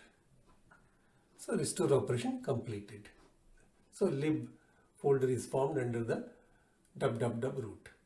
Okay, and next I will have to install the Bootstrap. Okay, so right click again, click on add client side library, and this time this will not be cdn.js, but this will be js deliver, and look for Bootstrap. So Bootstrap @ now I've got this 441 and the latest version. Let's click on install, and the restore operation is completed. Okay, so now we can see the Bootstrap is installed, jQuery is also installed, core.js, jQuery.js, and Bootstrap has got 3 folders. Okay, so at the moment we won't take this any further, but we'll have to add these Bootstrap as well as the jQuery reference in the host.cshtml, which is in the pages folder. Okay, so open this one, and we'll put 2 scripts after this framework /blazor.server.js. So I have now got these 2 scripts, lib/jQuery/jQuery min.js and lib/bootstrap/this/js/bootstrap.min.js. So I'll be able to handle the Bootstrap model with these two references. Now I will create a movie detail component in the components folder. So right click, add, new item, make this new item as a razor component. So it's movie detail.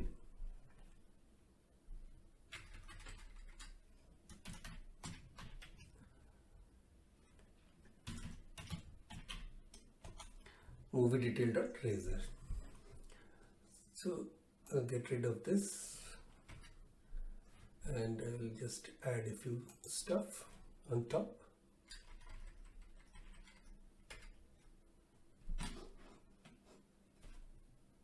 Add using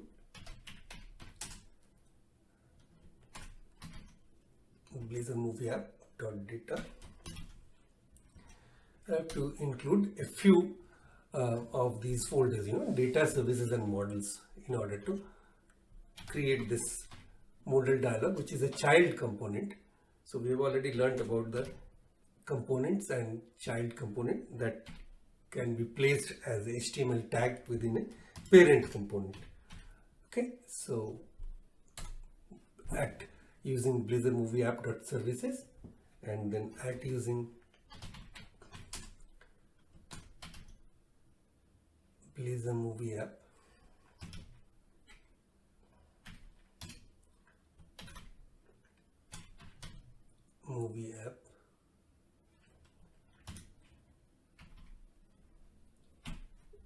dot models.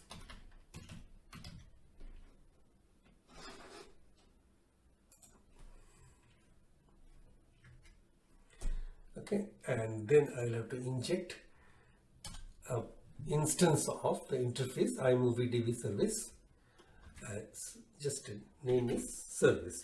So at inject of type iMovieDB service and call this service. Okay, so inject means we've already learned that the inject means you are creating an instance of that interface or class. Okay, and above the code we'll have to write we'll create the model, and in order to create the modal dialog, now before we create the modal dialog, let's see how it looks like, what it does. Okay, so the finished modal pop-up dialog will look like this, with the main form in the background. It is just a pop-up on the same tab with all these fields marked, and if you click on this submit button, it should submit after doing the validation check to the database, and it will close the pop-up model, and so will this cross icon on right hand, top right hand. Okay, so to write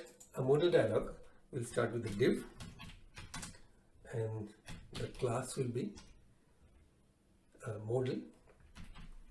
That's a Bootstrap class, and I'll give it a tab index of -1, just to disallow accidental tabbing to this modal,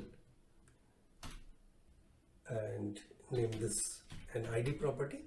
I'll name this moving modal, and then close the tag. This is at the top level. Okay, and below the div class modal will be another class, modal dialog. So div class modal dialog, and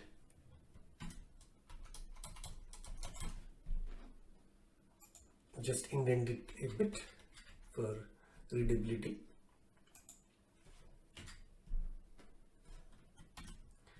And within the modal dialog will be another div whose class will be modal content.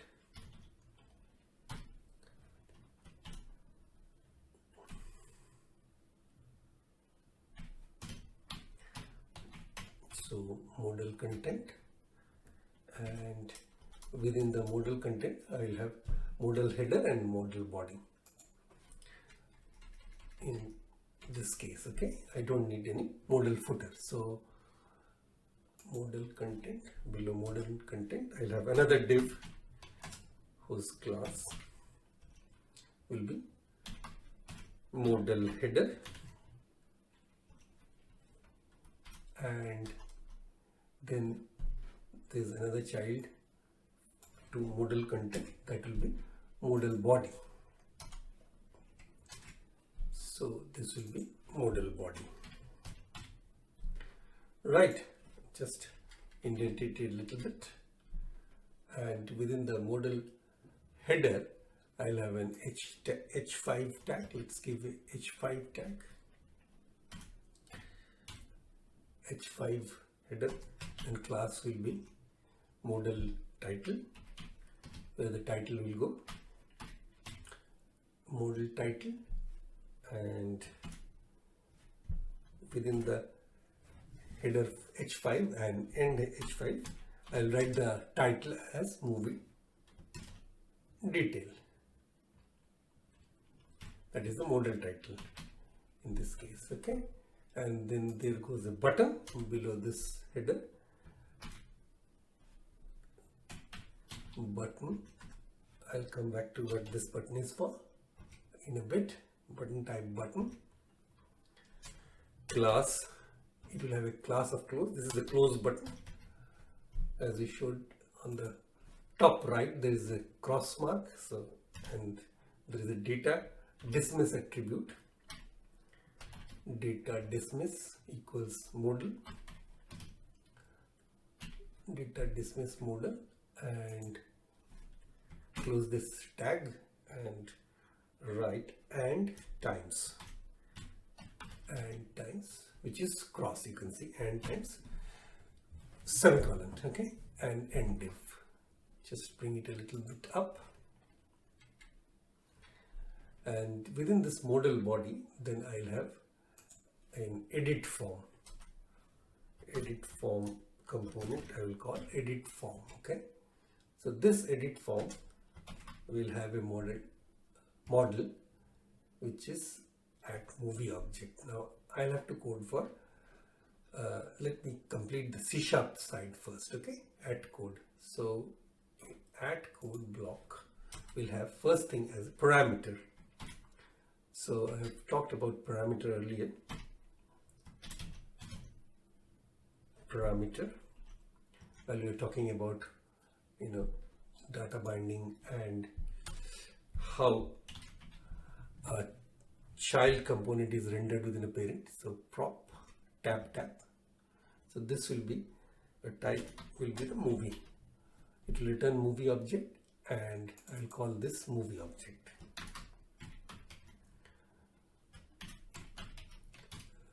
All right, and then there will be a method that needs to be called private. This will not do anything other than just decoration, but I will just code it in the next lecture. Handle valid submit. Now this method will be in action when you are able to submit after validating, client side validation, which will come next. Okay, edit form. So edit form model will be at movie object. It will be bound to at movie object, at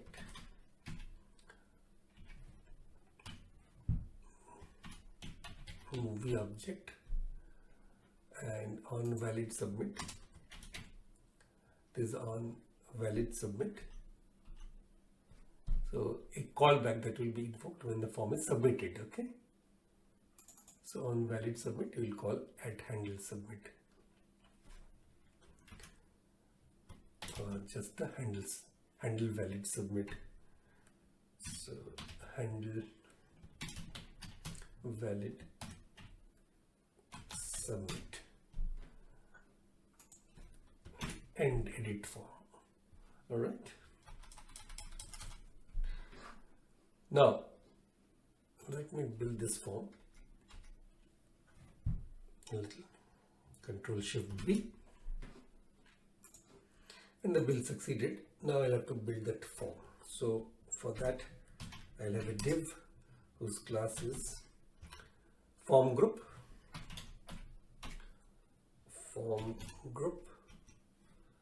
and then I will put all the elements one by one. So first of all we have the ID. So first tag is label for equals, I'll name this label for this movie title, title, and call this as title, which is the movie title, and then that label is for an input. Now I'll have to make an input type hidden, and within this hidden type input, it will actually be tied to the object, the ID of the movie object. Okay, ID of the movie class, which is the type movie. So bind value equals @movie object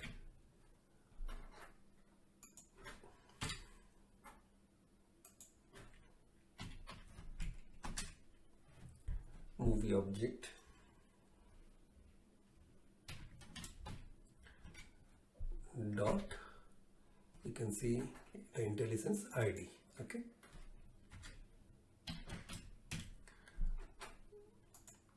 and let's close this stack, and then there's input text,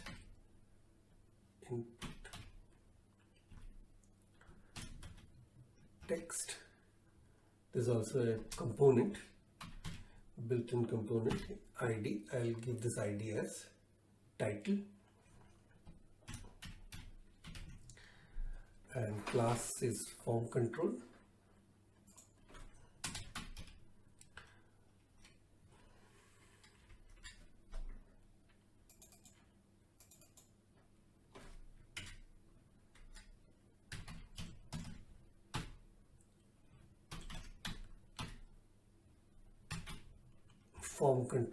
class, and it has got a bind value.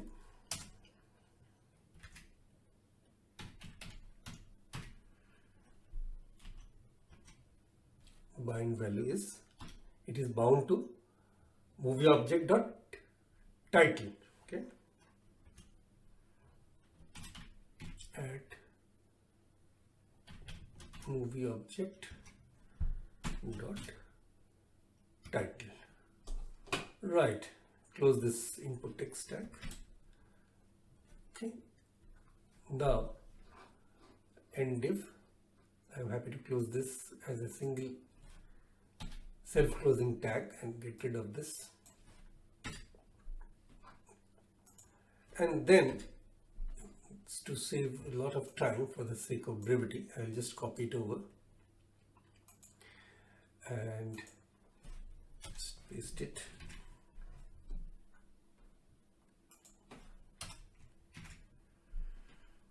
And all of these, and then I will make necessary changes to show all the properties of the movie class in a tabular form. Okay, so first one was ID, and then this one is this was actually the title, and this is release date. So I will call this movie release date, label for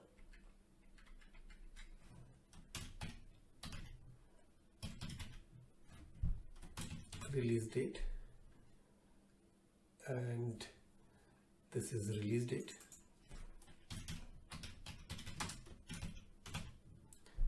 Release date, I'll have to get rid of this. This is not required anymore. Hidden type, and this will be release date. This is input date, you can see here input date on the interlicense, ID is the release date,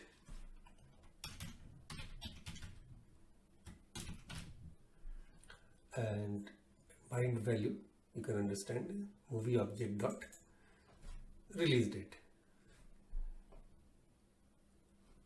I don't require this class here.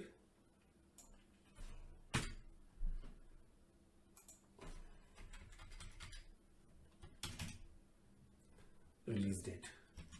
Okay, so I have made just 2 of these, and I will just copy it over from my clipboard for saving a lot of time on typing. Now I have all the fields in place. So you've got the genre, director, and the running time. So these 2 were text, input text, and this was the input number, okay, which is bound to the running time. Now what is left of this modal is there are 2 buttons that we have shown, the submit and the cancel button. So let us write them down. So button type submit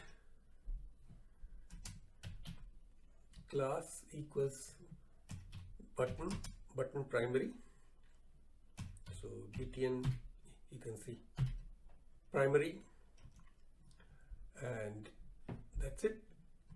Close tab, and within open and close within the tab and end tab, you'll write the name of the button, that is the submit, the value of the button, you know what is written on the button. Now this copy this button,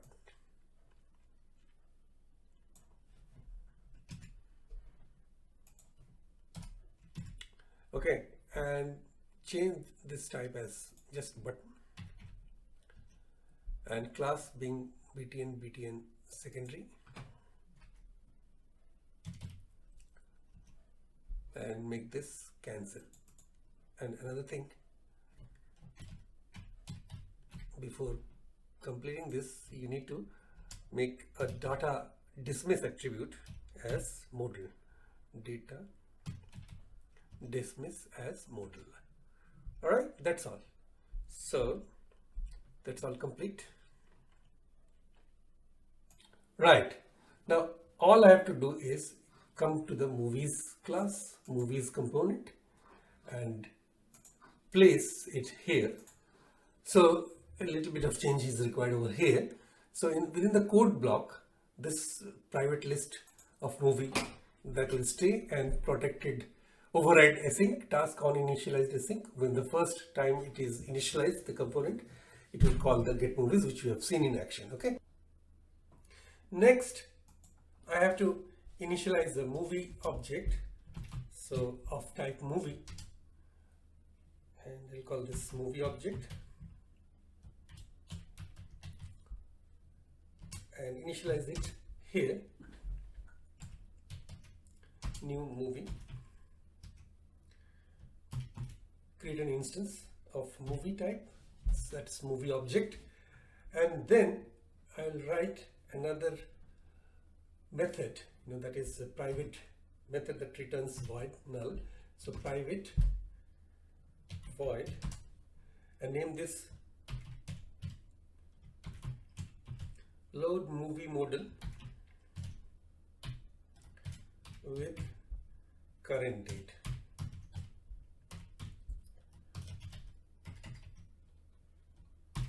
All right, and within this method, I will just initialize the movie object,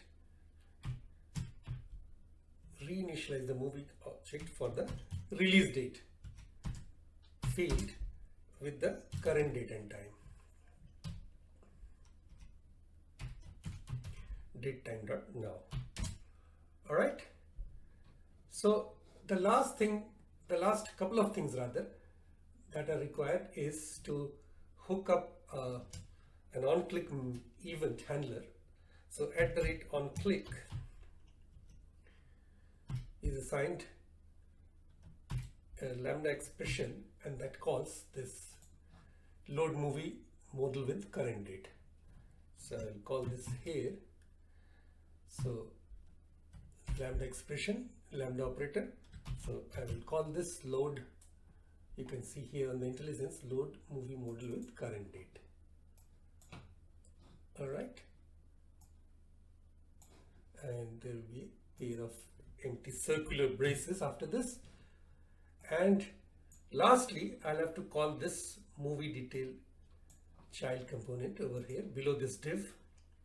So just let me give one space and I'll call this movie detail. Yeah, I can see on the IntelliSense, and then it has got movie object. Movie object is assigned this movie object. Okay, so this movie object,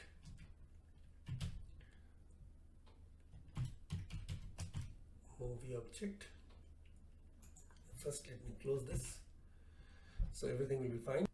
Movie object and movie detail. Right, end of movie detail, end movie detail tag, and that's about it. If we now build the application and run it, it will show the add movie dialog modal, and you'll be able to put your user inputs, okay, on the new modal. Now the browser has rendered. If I click on add movie, it comes up with this pop-up dialog, movie detail, and it has got a submit. If I click, nothing has happened because it is not doing any client validation, which we'll do in the next lecture, and it's not submitting. So if you close this, it will cancel, and if you again open this and close it from here, it will close from the right top icon, cross icon. So now I have this Blazor movie app database open in front of me, and if you look into this dbo.movie, that in the design view you can find that except for the release date, which is not null, all other fields are nullable: title, genre, director, and running time. Now nullable means, when you are entering all these values, all these fields, you can have the choice of keeping it empty and then submitting the form. Actually, that makes no sense because, if you don't have the information for all the fields, or at least most of the fields, then saving it in the database actually doesn't have any validity. And in the next lecture, we'll be seeing at client-side validation, which is actually not allowing you to get away with entering no values or keeping it empty. So in order to be in sync with the client-side validation, let's change the design to make it all non-nullable fields. So how do we do that? Now, if you right-click View Designer,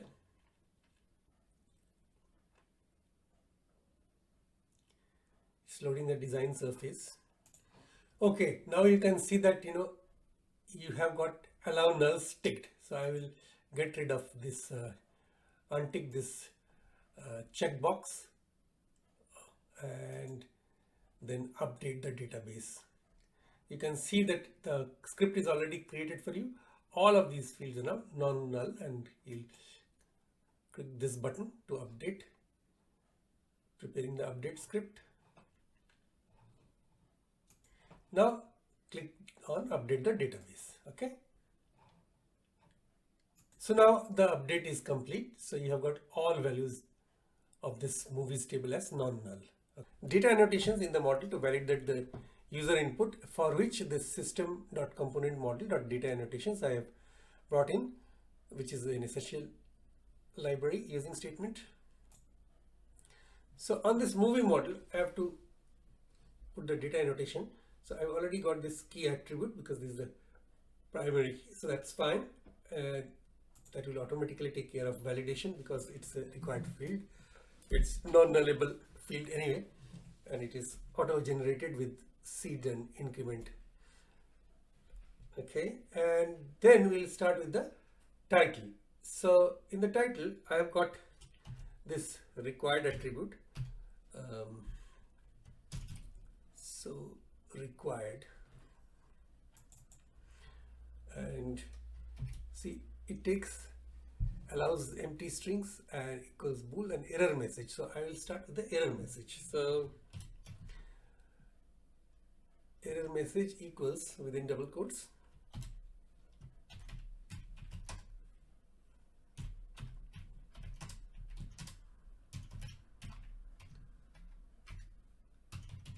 movie title is required.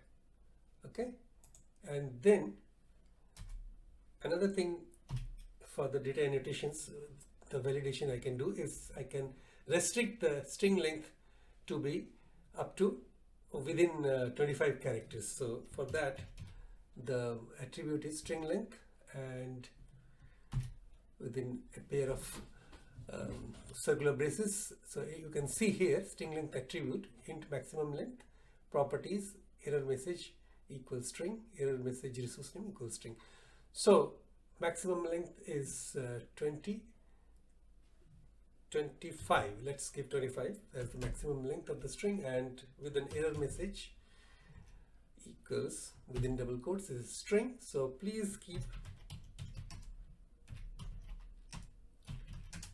the title below 25 characters. All right, we'll see everything in action later. Okay, and then for the date time field, that is also a required field, so this will be required, and error message release date is required. Okay,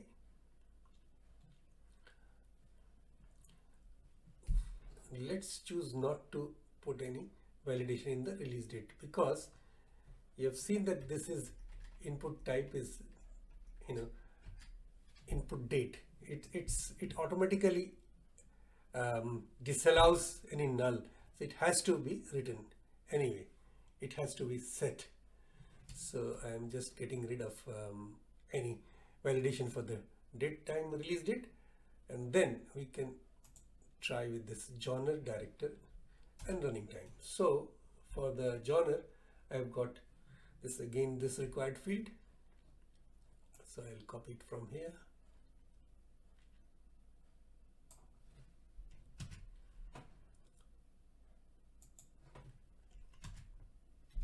So genre is required. Let's try to make this a as realistic database, movie database as possible. So genre title is also required. Okay, and then I'll just paste it over here. The director's name is also required. Control V. So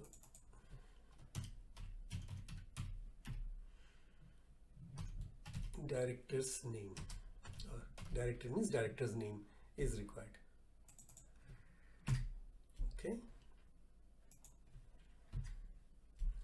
and finally for the running time, I can put a range, because for the running time you have seen that it's a input number. Input number, it can be negative, 0 or positive, so it doesn't require any validation. But what I will restrict it to do is to put an error message that the ranges should be between, running time should be between 60 and 240. Okay, so it is like this. This is the range attribute. So first time we are seeing a range attribute. So range,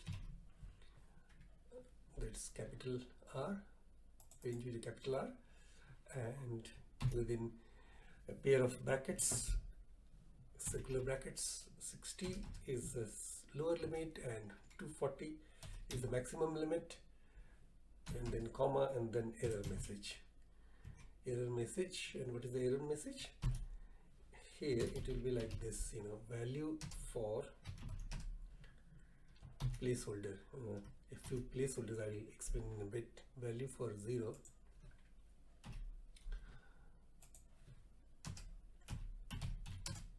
You see everything in action, so must be between 1 and 2. So it means that the value for this running time must be between 60 and 240 when you see it in action. Okay, so that's all done for the validation. Now all I need to do is to put this in the movie detail component. So let's get the movie detail.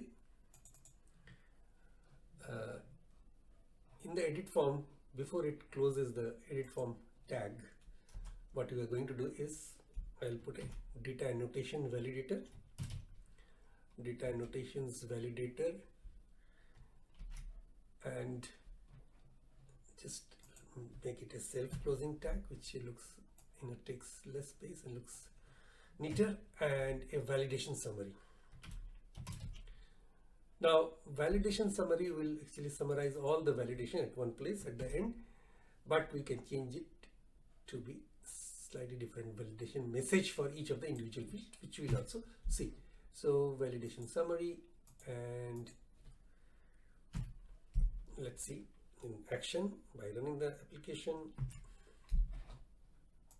Now I've got the running application, and if I click on add movie, and if I see, I have not filled anything, and it is telling me all this validation. Movie title is required, genre is required, director's name is required, and if I write any title, say anything, Sound of Music or whatever, sound, release date, whatever, release is already fixed. So today can change it to be more realistic. It's already done. 1/8/1/2020, and genre musical, whatever. Director, say any Tom, Dick, Harry, John Smith, okay, or John, and say running time. Now value for running time must be between 60 and 240. So it's giving me nice. So if it is 78, and tab it away, and you can submit it, nothing will happen because it is not wired. Submit button is not wired to anything, and you can cancel this. So that's validation in action with the validation summary and data annotations validator. However, if you have to show the validation message next to each control instead of a summary, then you'll have to do like this. So to write code like this, it will mark up like this, validation message, for equals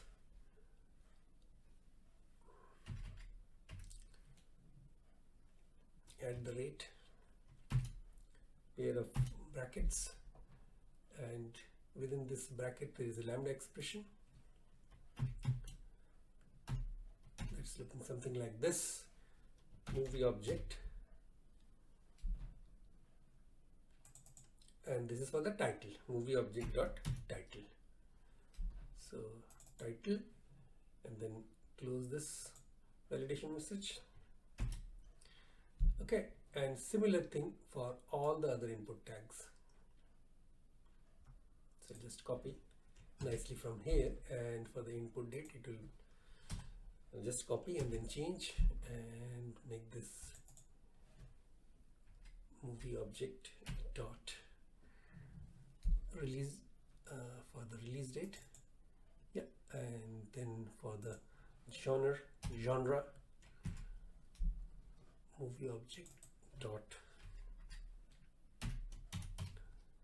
genre, and then for the director, so movie object dot, can you guess? Yes, director. Okay, and then this will be for the movie object dot running time. Okay, not release date, running time, and finally the submit and cancel button. So with these changes in place, I will just build it again. Ctrl+Shift+D for the hotkey combination. Remember, I have already removed the validation summary, instead put the validation message, but I have to keep this intact. Okay, intact. So the application is built successfully. Now I will run this application. Ctrl+F5. So movie database is again in front of me, add movie, and if I just try to submit, now this is all these validation messages are nicely put below their respective controls. So if I write any movie title, say whatever, this will be gone. Genre gone, director gone, and running time has to be between 60 and 240. We have seen that it is less than 60, it will not go, and if it is more than, if it is 234, this will be valid, and if it is more than 240, say 241, it should be between 60 and 240, and if it is say 56, it is still showing this, okay, and if it is 65, it will go away more than 60, tab away. You have to tab away from it, so you can cancel this. All I need to do is complete this method which I have written a shell. So this is await keyword, await service dot add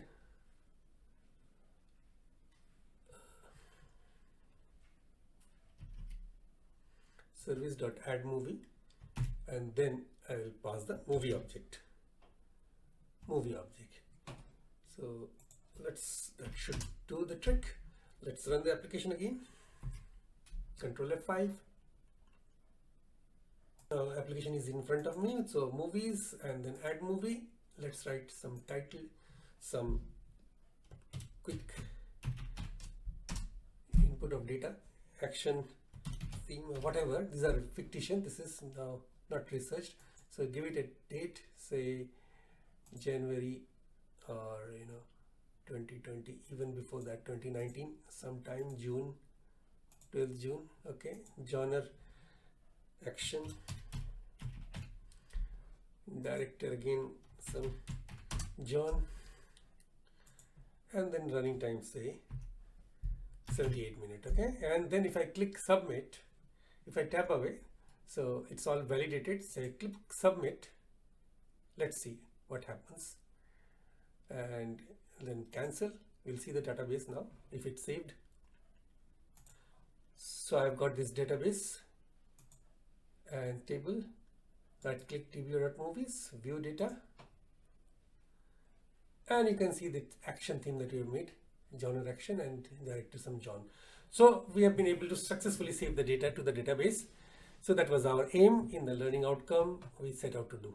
Detailed dialog open, and I have put all the form fields. I've already filled it with the real database, the Princess Bride Adventure Comedy, and if I click on submit, see, it's not closing. Okay, so I have to close it by the cancel button or the cross. Okay, so if you look into the database, so I have now opened the movies table in the database for the Blazor movie app, and you can see the latest entry, the Princess Bride, which you have just entered, but it didn't close the dialog. So that's what we will set to do.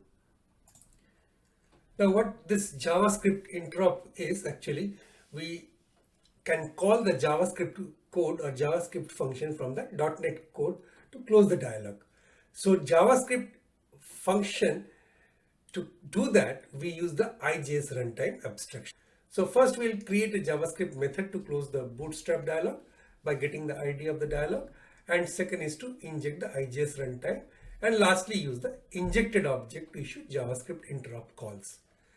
Okay, so first of all we need to add the function to hide the modal within the host.html host.cshtml file. Okay, so below this link and within the head section I will open a script tag,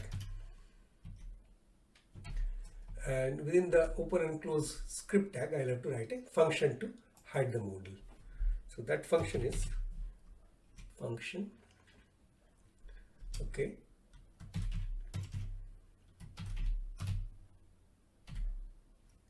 hide modal, and I will pass the modal ID.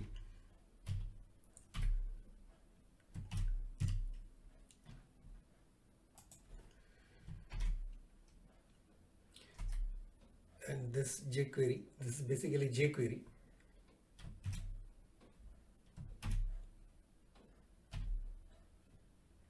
Which is a JavaScript library. So plus I will use the passed on modal ID.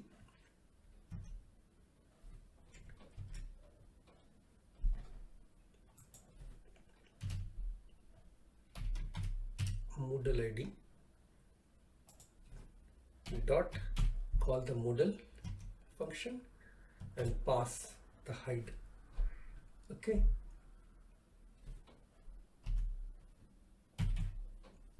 Hide. So I have completed my hide modal function in JavaScript. Now all I need to do is to come back to the movie detail component, and I'll have to add something within the code section. I'll have to write a method or function, and below the movie object this will be a private async task type. It will return hide task modal, and all it does is to await a call on. So I will use the JS runtime. We called it, we didn't, okay, so we'll have to inject the IJS runtime object. Inject IJS runtime.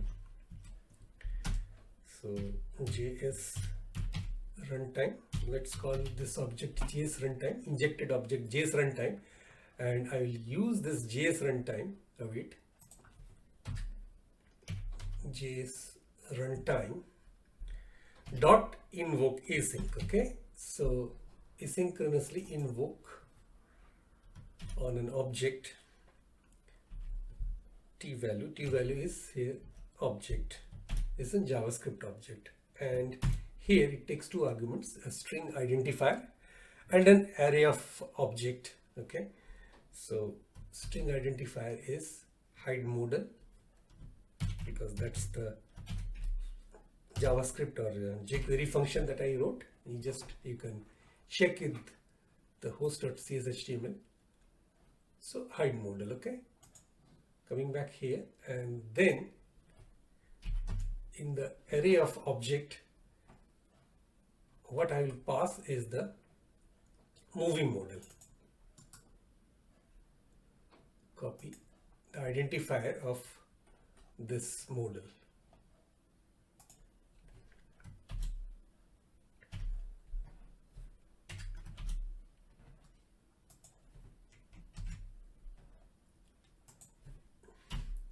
Right. Finally, I will await, asynchronously call this method await on hide task modal. Hide task modal. All right.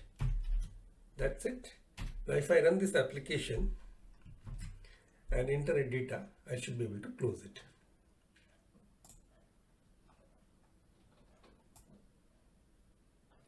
So I am going to enter some data from my database, any hall, and this is 24/1977.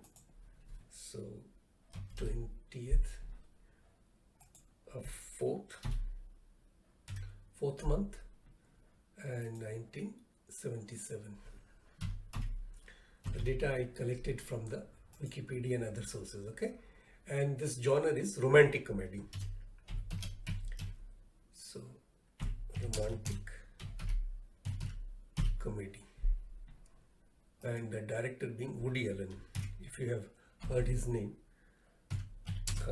some of you might have seen the movie also, Annie Hall, and is running time of 93 minutes. Okay,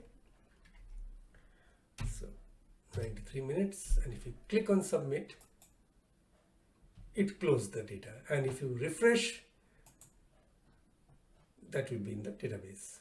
So I'm got everything ready on the movie details dialog. So title, genre, release date, director, and running time. And if I click on submit, you see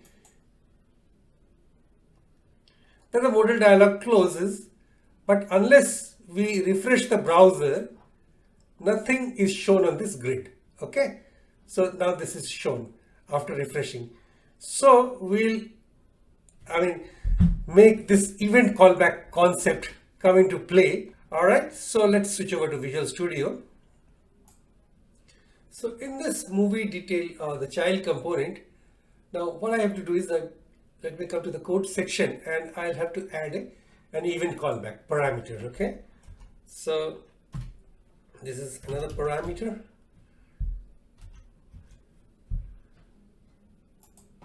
Which helps in communicating between the parent and child. So prop tab, and this type it will be a event callback type. So event callback. Now this will be an event callback on movie object or movie type. So with the pair of angular braces, I will write movie. All right, and name this on save, just to be representative of what this is up to. So on save gets it. Okay, so this squiggly line takes a wee bit of time to go. Now everything is all right on this side. Now let's come to the movies, which is the type, the parent component in which this movie detail is sitting. So I'll have to make a few changes over here, just a couple of changes. Now these changes are, I'll have to make a method call over there, and that method will be known as refreshed. So what this refresh does, let's start coding and I will explain as we go along. So private async task type, and this will be a task, and this will be a task list of movie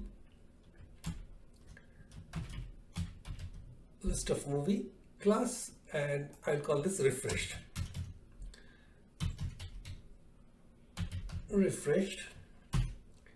And within this async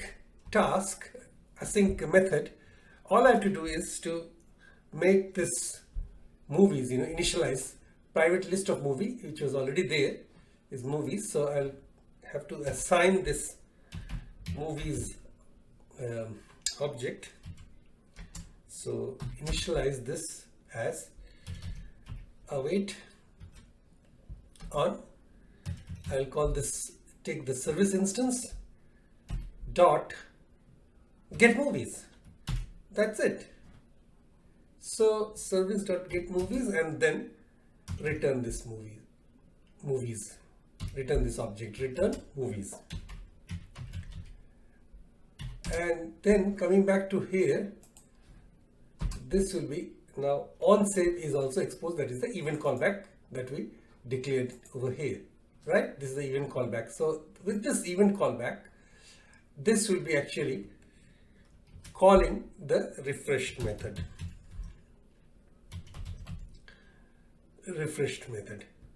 And that's all. Then come back here.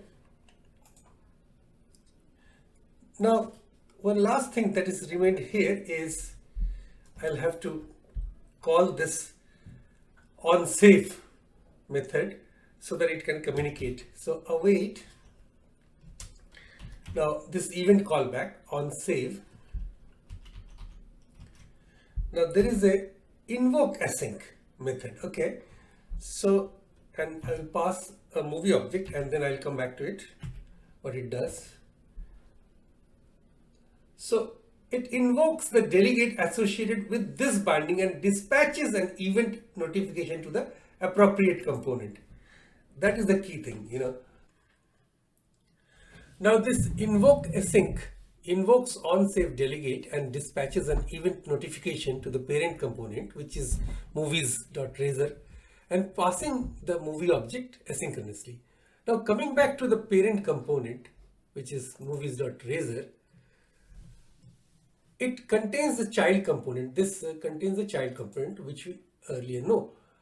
And it is now using this delegate, event callback delegate on save, which is actually calling the @refreshed method within this component. And this gets the movies list by using the data access service instance, which is this service. I have already actually run this in the background. So let's get back to this application, and then I have put this movie detail. I have filled all the properties, all the boxes, and then click on submit my fair lady, and this is refreshed. So that was what we set out to. So in this we'll see how to reuse the child component, that is movie detail, and the iMovie DB service to edit an existing record. Okay, so what are all the changes that we need to make? First of all, we need to wire up the edit button in the parent control parent component to open the child component movie detail.razor. Okay, so we'll have to, this is the parent component movies.razor. So I'll have to edit this button. This is the edit button. So wire up to open the movie detail. Okay, let's do it. So I've got this just like this add movie button. We have got this data toggle equals modal and data target hash movie modal, which is the modal ID. So I'll have to likewise do it. So let's copy it from here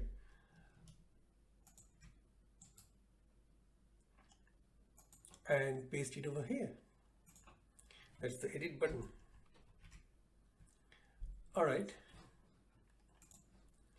I then have to write a private method which returns nothing, private void, and I'll name this load for edit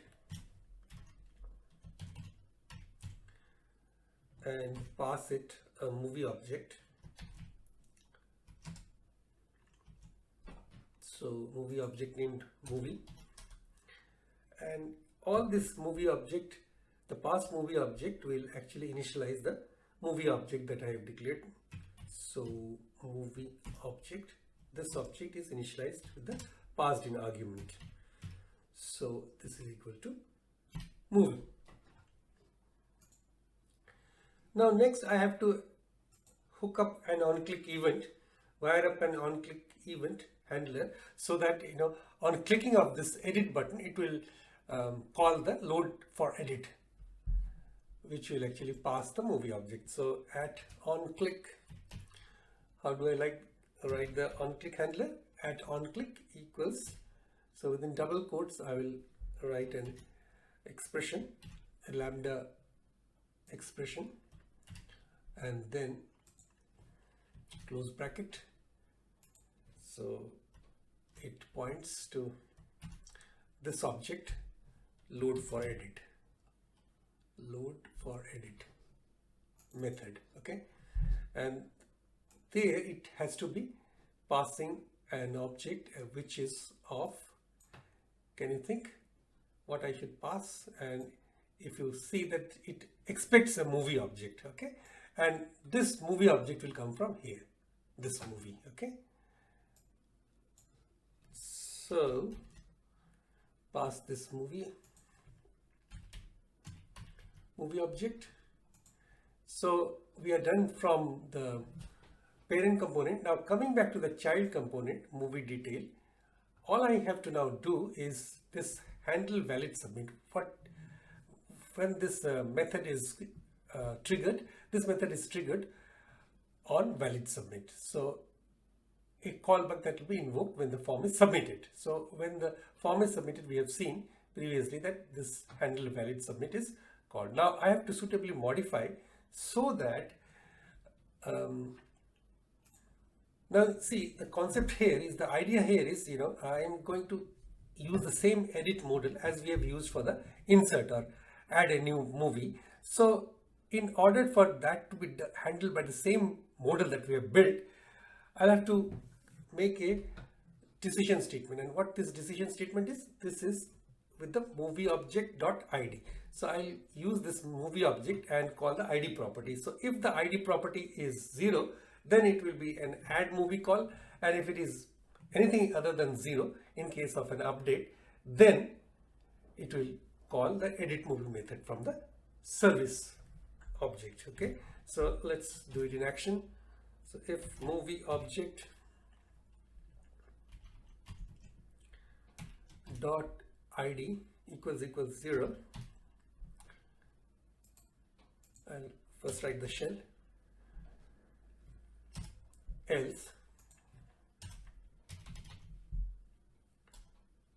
do something else.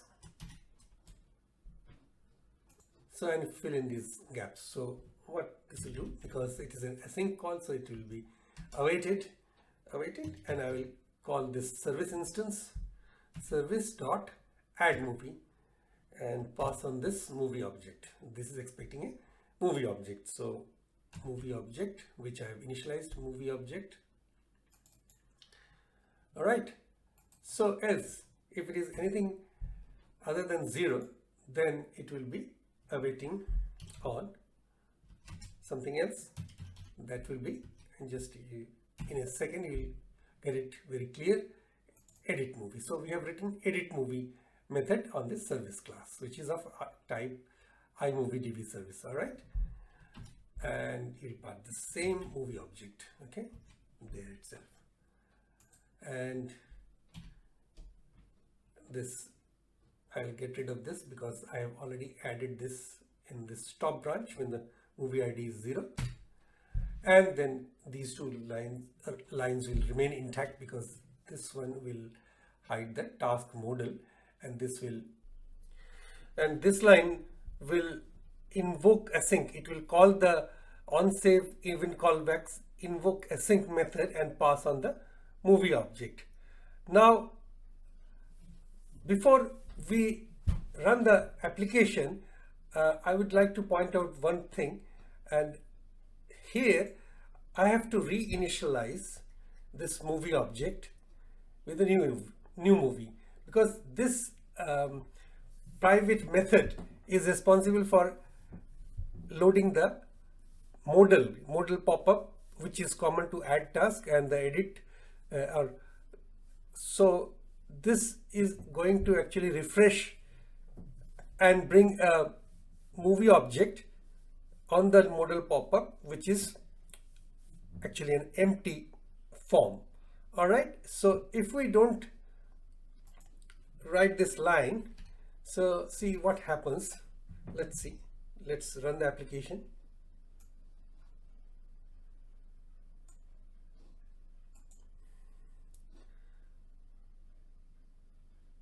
Now the application is in front of me. It has come up in the browser, and if I click on edit, now if I click on edit, you can see that it has come up with a title and everything is pre-rendered. All the fields are already populated because it's an edit record. Okay, so if we click on cancel, now what I want to show is, if you now click on add movie to load the same modal, two things to be noted. That first thing is that all these fields are still populated, which should not be the case. You are trying to add a new record or new movie, so all these fields should be empty. It should be all cleared.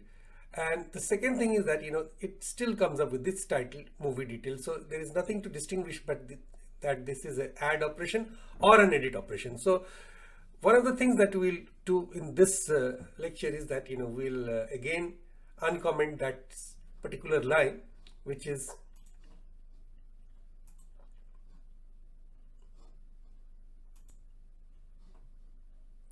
this line, movie object. So I am reinitializing the movie object, which is of a type movie, with a new movie instance. So this will clear off all the fields that has come up from the previous edit mode.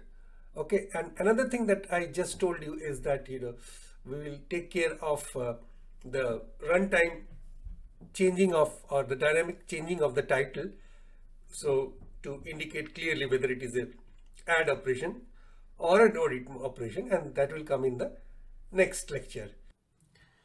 And first of all, what we need to declare is a render fragment property in the movie detail. So within this code, we'll add a render fragment type. So within the parameter attribute, we'll write a parameter attribute, and then is a public property So prop tab, and instead of integer it will be render fragment type, and it will be named as, let's name it as custom header. Okay, so to indicate that it will be a customized header or title. All right, and then in order to render this custom header, after getting the title from the parent component, it has to be written somewhere. So that will be here. H5 class remains the same. So this time this will be @ C# code. So custom header. So you can see custom header is coming in the IntelliSense. Now let's switch over to movies.razor, that is the parent component. Now let me declare a string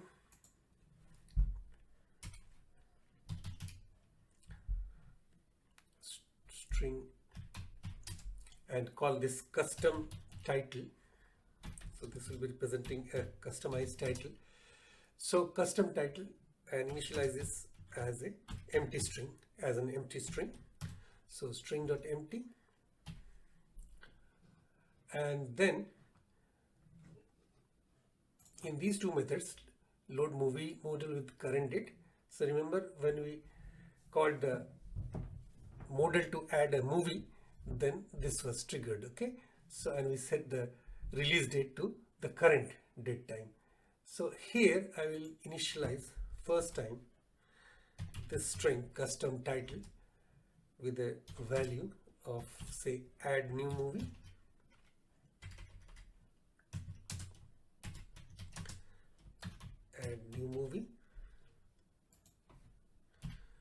and then load for edit. When this same modal will be used as a edit in the edit mode, then let me initialize the custom title field with another message, say edit movie. Okay, and now this program is ready, except one minor thing, that within this movie detail, that is the child component within this parent component movies.razor, I'll have to bring this custom header, which is a delegate type custom header component as a component, and I will call this custom title, within which this will be the custom title.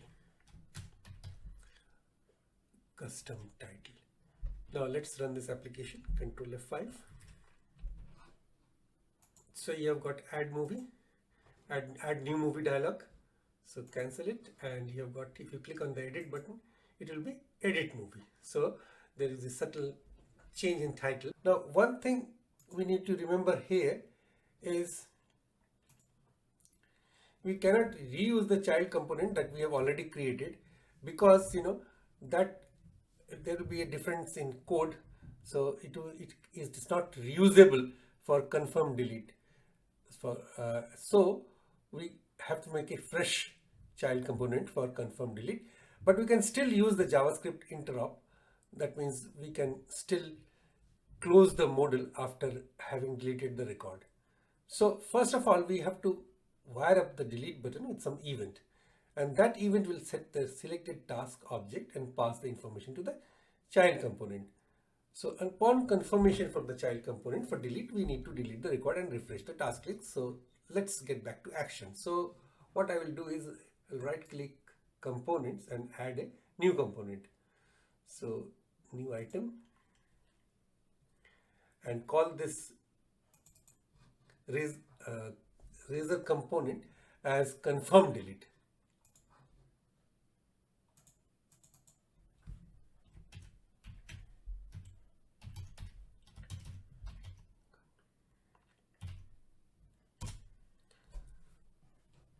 Alright, so I'll get rid of this H3 and then start writing.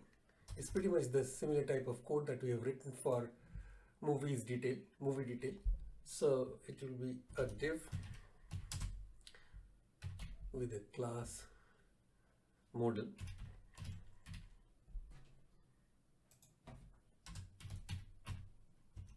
tab index of -1, like what we did earlier, just to let it not be navigated to from outside, but it will still retain the focus. So it avoids the accidental tabbing to this child modal.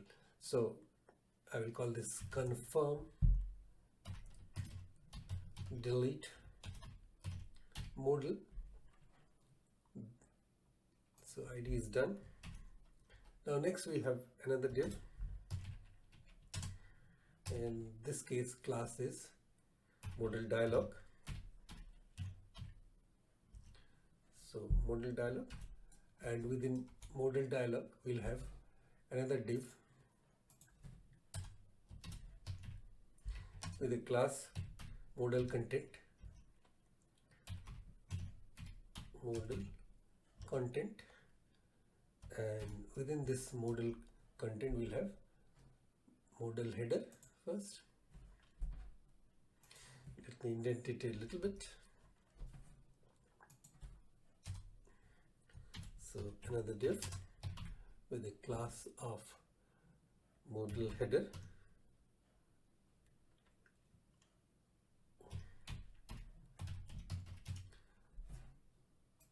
Modal Header, and within this Modal Header I'll have Modal Title, but that will be in an H5. So H5 header, and the class will be Modal Title. Okay, and between Modal Title, between the H5 and NH5, I'll write the title. Let's title it as delete confirmation, and then there will be a button.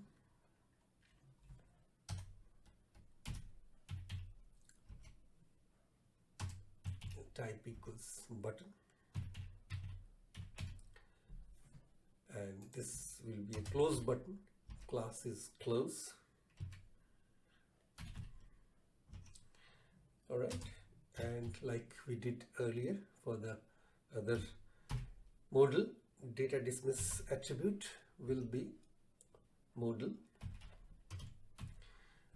and starting tag, end of starting tag, and within the start tag and end tag button tags I will write and times. Okay, so and times, that will be rendered as a cross icon. Okay, now just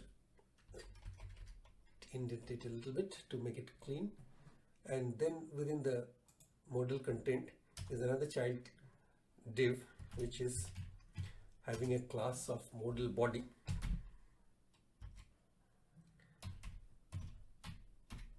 This was also done the same way like we did for the movie detail model. So in this body we will form a paragraph, and within this paragraph we'll have it written, do you want to delete this record or delete this movie rather. Okay, great. So at the before closing the div modal header, we'll go for modal header, modal body. Before closing the modal content, you'll have modal footer. Okay, in this case this will be modal footer. I'll tell you in a bit why. Div class is modal footer. This will be a footer. Okay, and within the modal footer we'll have two buttons. Okay, one will be a yes button and another is cancel button. I'll tell you the function of the yes button. Okay, so let's write a button with a type is button, and the class is button primary, btn dash primary, and I'll have to write at on click. I will call a function that is yet to be written. That is, I'll name this on click, this method. So don't worry about the click squiggly lines, red squiggly lines, because that is still not formed.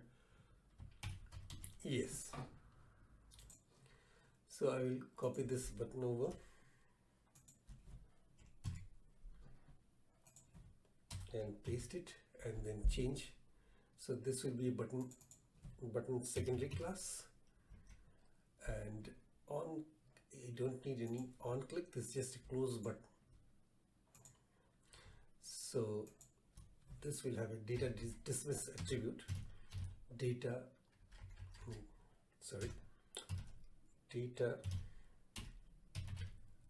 dismiss equals modal, and this is a cancel button. Right. Okay, so divs have been taken care of, and then I'll have a parameter attribute, child component parameter, and there's a public property. Now I'll call this public property just in a bit, event callback. Okay, so event callback, and I will put some argument, and this is mouse event args. So mouse event args, and call this on click. Okay, so this is a delegate, you can say. So on click, this will be triggered. Okay, now that's the end of this child component on confirm delete modal. So let me build this. Control Shift B to build this, and build succeeded. So at the moment I don't aim to run the application because the application is still incomplete from the delete perspective. All I have done is to write a confirm delete modal. Now here I'll have to work on this parent component, movies.razor. The first thing we need to do is to wire up this delete button so that it will bring up, it will make the modal pop up, and also hook up the on click event with some method. Okay, so we'll set out to do these properties, data target and data toggle. So let's start completing the wiring up of this delete button. So you have got this class button danger and value delete. Let's start writing data target. Now data target is, let's see, the target data is confirm delete modal. That is the idea of this confirm delete modal. So hash confirm delete modal, and data toggle is again modal. So data toggle attribute, data toggle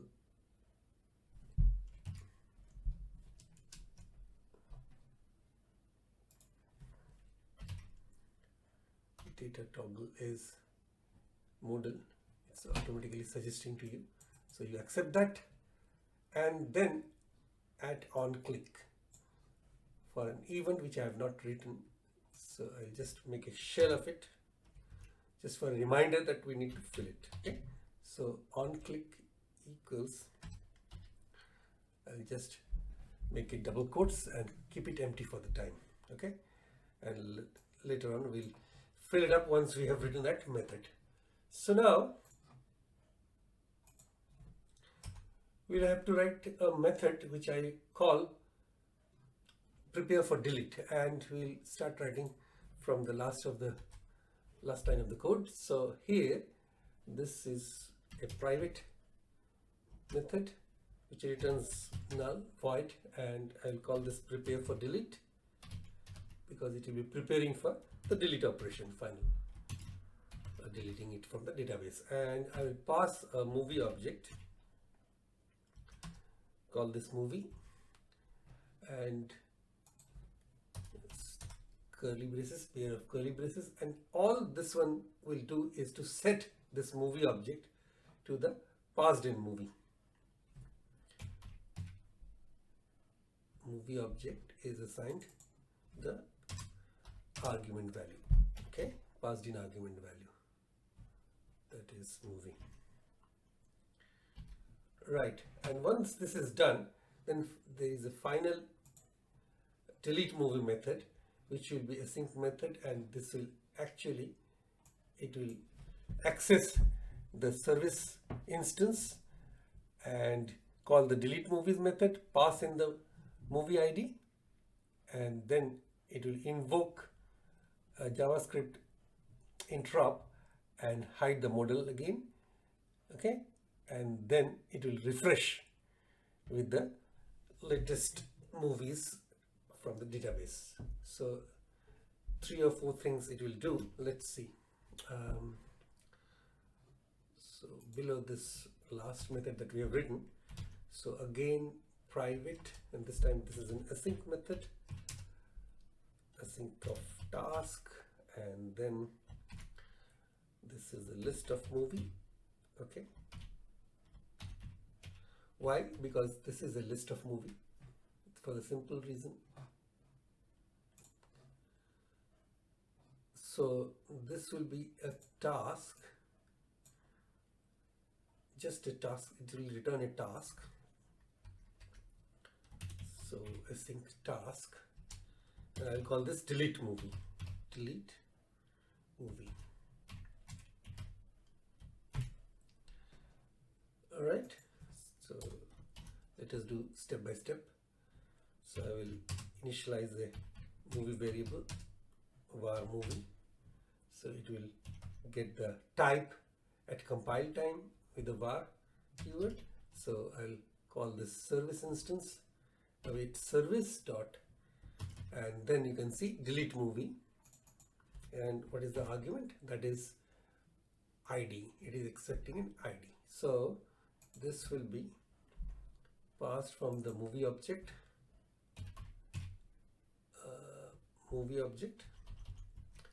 dot the ID, all right, from this movie object that was set and passed for deletion, right, and then await.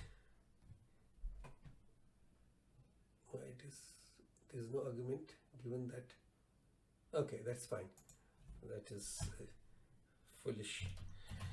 It's a bug maybe. Anyway, so anyway, we are going to call this JS runtime. There is an instance of JS runtime to be called here. So let me see if it is there or not. It is not there, so I'll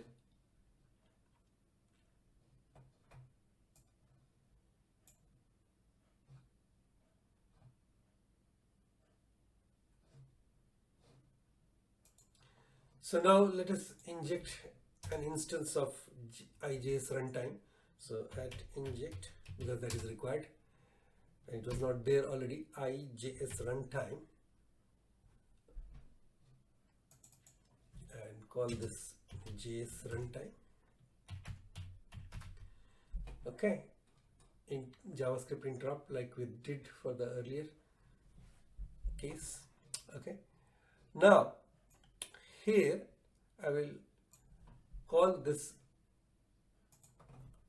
JS interrupt. So JS runtime instance, JS runtime,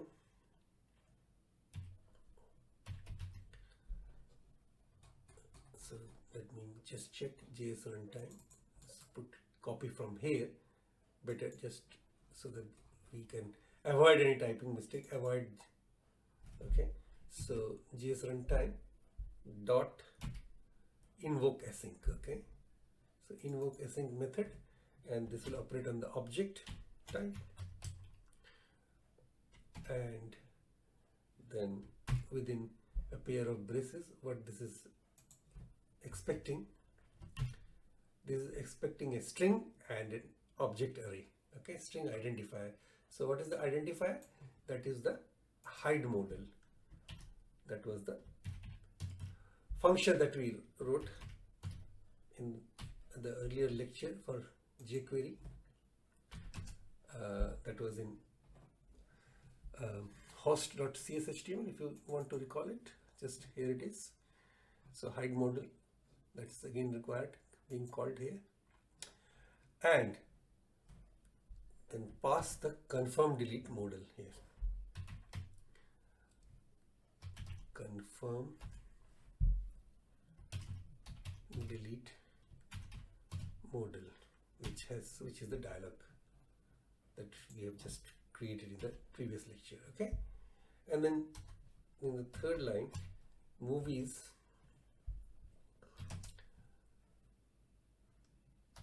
will be refreshed after the deletion. Okay, so you need to get the refreshed record in the grid. So service.get movies, this time this will be get movies. Okay, after the deletion has been carried out. And finally, you reinitialize movie object instance with new movie. All right, so delete movie is done and dusted. Now you need to call this newly created child component, the confirm delete dialog, in the parent, which is this movies.razor. So you have to call this confirm delete. So this will be confirm delete, and on click. Okay, that was the delegate, that was the discussed, that is the event callback for your recollection on mouse event arcs on click. So this is now being used over here. So on click equals at delete movie. So delete movie. So I'm calling that delete movie on click event.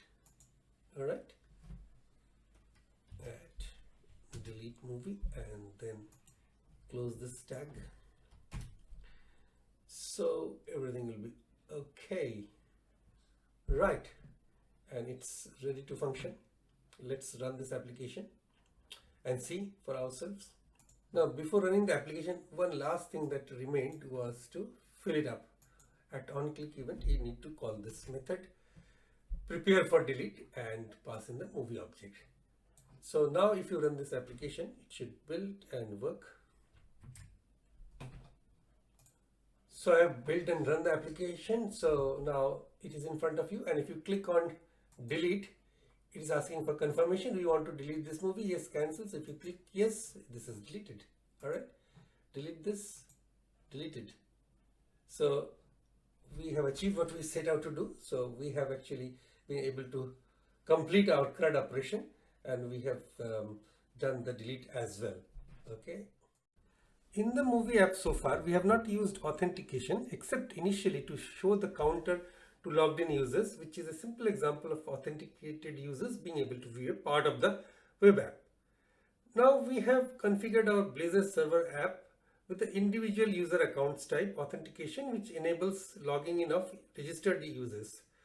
So far in our completed CRUD application, in the last section, we have not applied the user authentication so far, but this is now the time to do so.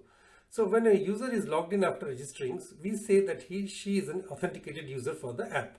So authentication addresses the question who should have access to the secured part of the application, whereas authorization addresses what he should have access to. So in this lecture, we shall enable only logged in users to have access to view and change the records in the movie database. Non-logged in users don't have any access to the movies unless he logs in, and he will be directed to do so. Okay, so in this application that's open in front of you, I have to do a few changes. Now, in one of the previous lectures, in the early parts of this course, I have introduced you to the authorize view, and so authorize view, under which authorized and not authorized tags, these are component in themselves. So if you browse over, it says it displays differing content depending upon the user's authorization status. That means if a user post authentication after he is logged in, so if he will be authorized to view this part and he is not, he can see this part. But if he is not authorized, if he is not logged in, then he can view only this part. So you are not authorized to view this page. So what we will do in this application now, I wish to make this counter as visible to everyone, all the users, irrespective of their authentication or authorization status. Even if he is not logged in, he should still be able to view. So for that, I will first get rid of these tags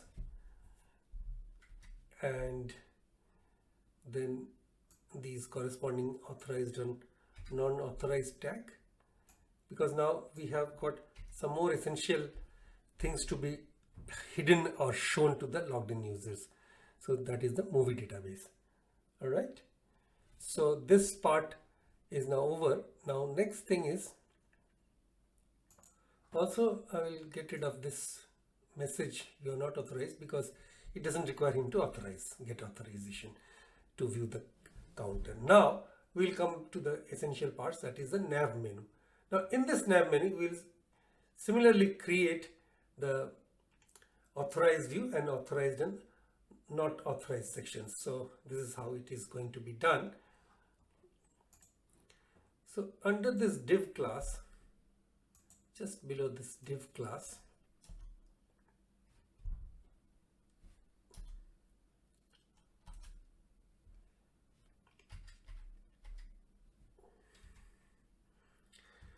I will put an authorized view tag. Okay, so authorized view, it's actually a component. So, and this end authorized view, that will be at the end, just above the div, end div, or below the unordered list tag. And then what I will do is I will have to make two sections, authorized and not authorized. So for the authorized part, this will be my authorized part. So I will just remove from here and I will actually bring it on top, just below here under the authorized. Let me get this authorized tag. All right, and I'll just copy it over there. All right, and everything else is not authorized. So we'll discuss in a bit. So within the not authorized tag will be the list of the part which doesn't require any authorization to view it. So just before the closing authorized view tag, I am just closing the not authorized tag. So what this means is that, only the authorized, I mean those people who have logged in successfully, will be able to view the movies, and those other people who are not logged in, they can view the home and the counter and fetch data. Now before showing anything further, I need to do a bit of a change in the Index.razor and the home page. So I will get rid of this h1 tag and welcome to your new app. Instead I have copied something on my clipboard, some meaningful stuff, and that I will paste it over here. So below the app page directive, so this is an article. Article is one of the important tags along with the section tag within the HTML5, this protocol, the latest HTML file, and it will say that welcome to the world of Blazor, and this is a card text block code. It's under Bootstrap CSS. This is also Bootstrap CSS. This is a movie database application. The application authorizes the authenticated or logged in users to view their own data. It therefore uses data protection. Yeah, that is what this application is about. That I wanted everyone to view his private movie database, so that he can make his own records, delete his own records, edit his own records, but he has no access to others, even for viewership. Okay. So once you need to register and log in to view your data and perform create, update and delete operations. Once you log in, click the movie menu on the left to start. So this is suggestive of what you need to do. Now finally, I'll come to the movies.razor page. Now before that, I will run this application once to show you what changes I need to do in the movies and why. So Control F5 to run this application. So the application has built and run. So this is the home page. Welcome to the world of Blazor, what I was just discussing. And if you click on counter is accessible without even logging in, and fetch data, weather report is also available. But if you log in,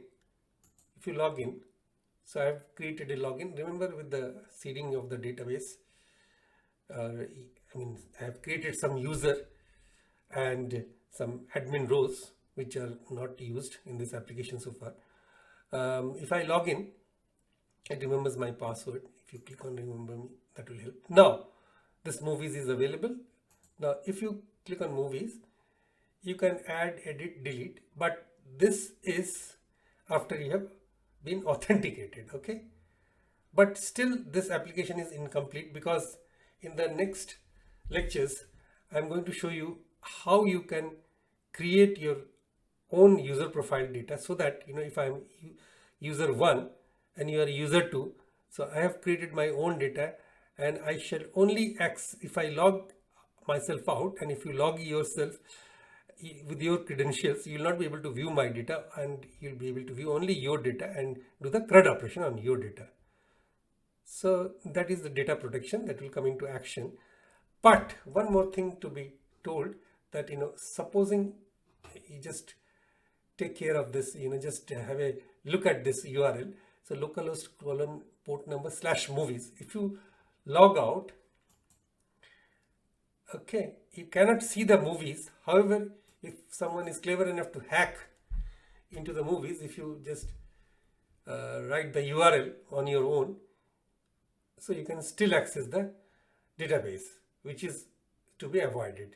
So for that, the last thing that needs to be done is, here in this movies.razor, this is the parent component, remember, and this is the whereas movie detail.razor was the child component. So in the movies.razor, or the parent component, I will put a top level authorized view separately.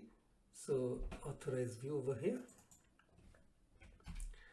and this authorized view will continue, be extended till you come to this. So here, after the confirm delete component, I will end this authorized view. However, what is authorized?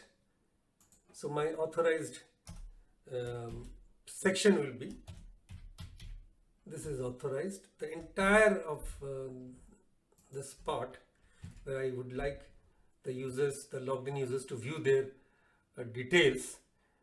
So this will be extended till here, till the confirm delete. So this is authorized, all authorized. Now I'll need to put a not authorized tag, not authorized tag, and within the not authorized tag, I can put a paragraph, and within that paragraph I can write you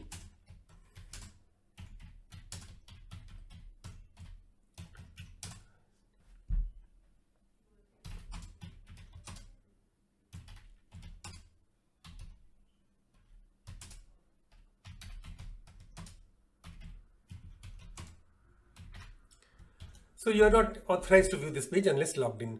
So if I now run this application, let me build this, and refresh will do. Ctrl+Shift+B to build the application. Now the build has succeeded. Now since I have got this tag, this browser open, so I can just reload. I don't have to rebuild, start the process once over. So now you can see that movie database, even though the URL is correct, /movies, localhost :port/movies, you are not authorized to view this page unless logged in. Okay. So now you need to log in. So now if you log in with whatever details you have got, and if you log in, then if you click movies, you are able to view the movies. So that's about the authentication part of it. I have still not covered the authorization part strictly. And the first thing that we need to do is to create a ID from the ASP.NET users table to this movie model, so that against that particular user from the ASP.NET users table, which was automatically created when you generated the individual user account template, and when you did the first migration with the update database. So let's get going. So I'll put a public property over here, prop tab, and this will be a string because the ASP.NET users ID is also a string. It's a GUID actually, but that's a string itself. So owner ID.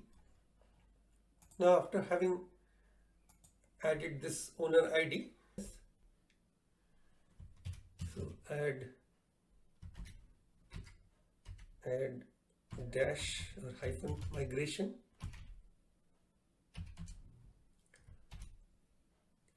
extra column added,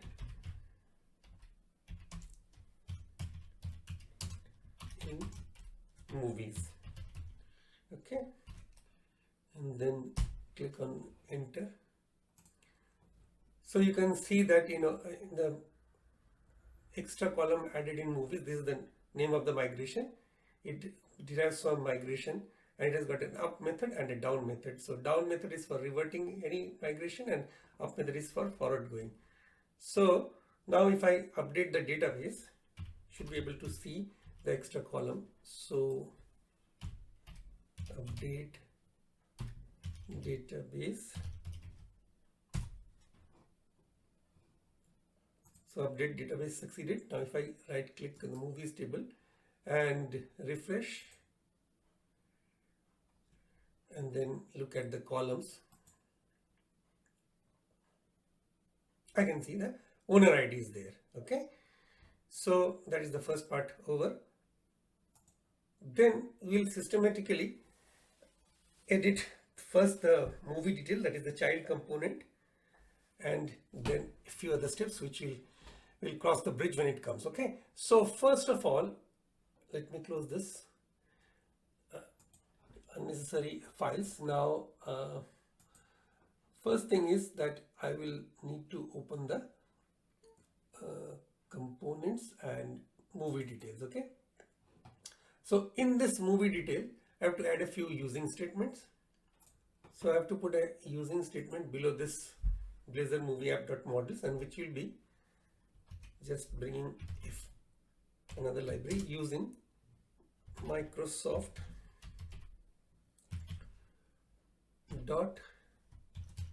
ASP.NET Core.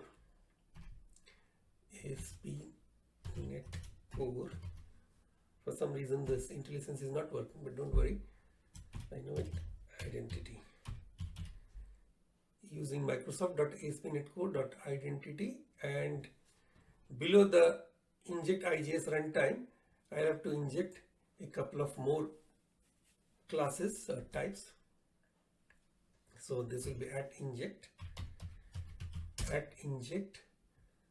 There is a authentication state provider. Okay, and this is the authentication state provider, and I will call this authentication state provider. So I will just copy, and the instance name is also the same as the type name for simplicity, and this and @inject again, and this will be a user manager.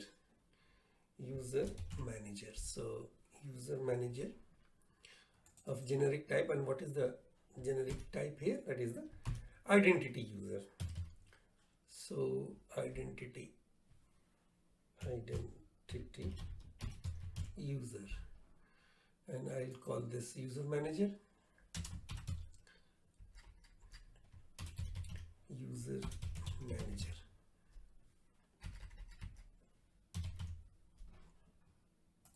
Now in here there was the handle valid submit which I have written earlier. If you go back to your old videos, you'll find that this handle valid submit was called. When was it called? It was called when the edit this form was first validated and it was then submitted. So I will have to modify this. What shall I do here? Now this part is okay. If movie object.id is 0, then here there will be a few lines. So I have them on my clipboard just to save the time, and I will just explain what they stand for. So there is an auth state variable that I have declared, which is authentication state provider, that object that I have declared up top. And what does this do? This provides information about the authentication state of the current user. So I'll call this object of this type, and then I have applied this method get authentication state async. So this uses asynchronously, it gets an authentication state that describes the current user, and then use that authentication state to get the user. And then I pass in to the get user async method of user manager,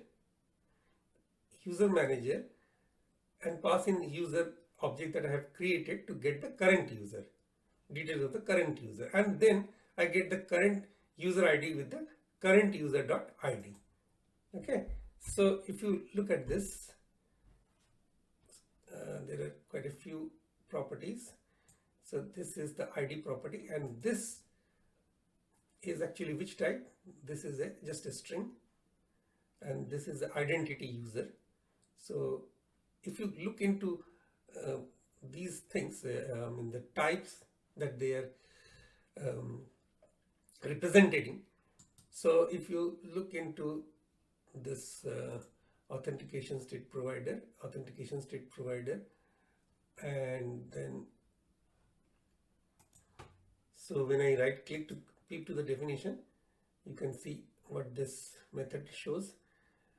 So go to the definition. So this is from an abstract class authentication state provider, which has got these events, these members, abstract task. It is returning an abstract task, get authentication async. And if you look into this, it will give you the summary. Asynchronously gets a Microsoft.ASP.NET Core.Components.Authorization.Authentication state that describes the current user. Okay. Now, if you come back and look into the other things, so authentication state.user, and now I have gone to authentication state class, which is a public class, and it has got a public user of claims principal type. And if you go and see the definition, go to the definition, what does that claims principal type holds? It implements iPrincipal interface, and it has got so many things. Add identity, and find all, find first, has claim, etc. is in role. Okay, so if you further go to this user manager.get user async, so that will be of type identity user. Let's see what this holds. Go to definition. So get user async. Now this is a member of the user manager, which implements iDisposable. So it has got all these details, all these member, logger, password, hasher, password, validators, and confirm email async, create async, find by email async, find by ID async. Okay, so lots of members are there in this user manager with the T users. So basically the idea is to show you that you can get all the details regarding the current logged in user from these few steps. Okay. So on this line of code, I am setting movie object dot owner ID, which we have just created earlier, to be set equal to the current user ID, which is a local variable of type. This is current user is that I have shown you this type. This is of a type identity user, ID property of the identity user, which Microsoft gets from the ASP.NET user, ASP.NET, the identity tables that it has automatically generated when you first migrated and did the update database with the project created by individual user accounts, right? And other parts of this methods will remain the same. The next thing I need to do is to open the services folder, and in this MovieDB service class I have to add another member to this interface iMovieDB service. So below the delete movie, I'll start writing. This will also return a task, and this will be a list of movie.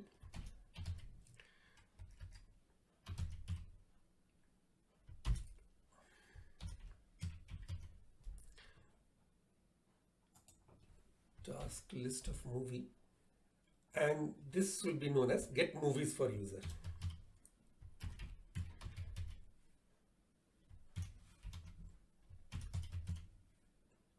A particular user with an owner ID or user ID string and then ID. Okay, this is this template,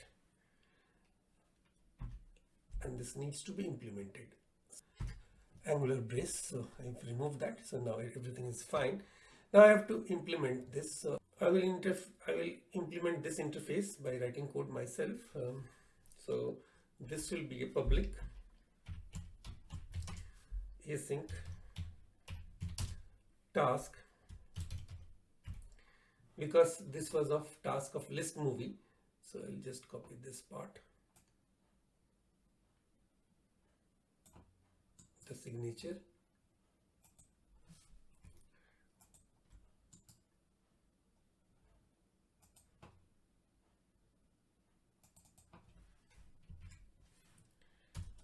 and within a pair of braces I will start writing. So this will be returning with an await statement. What this will return, it will again use the application DbContext object underscore context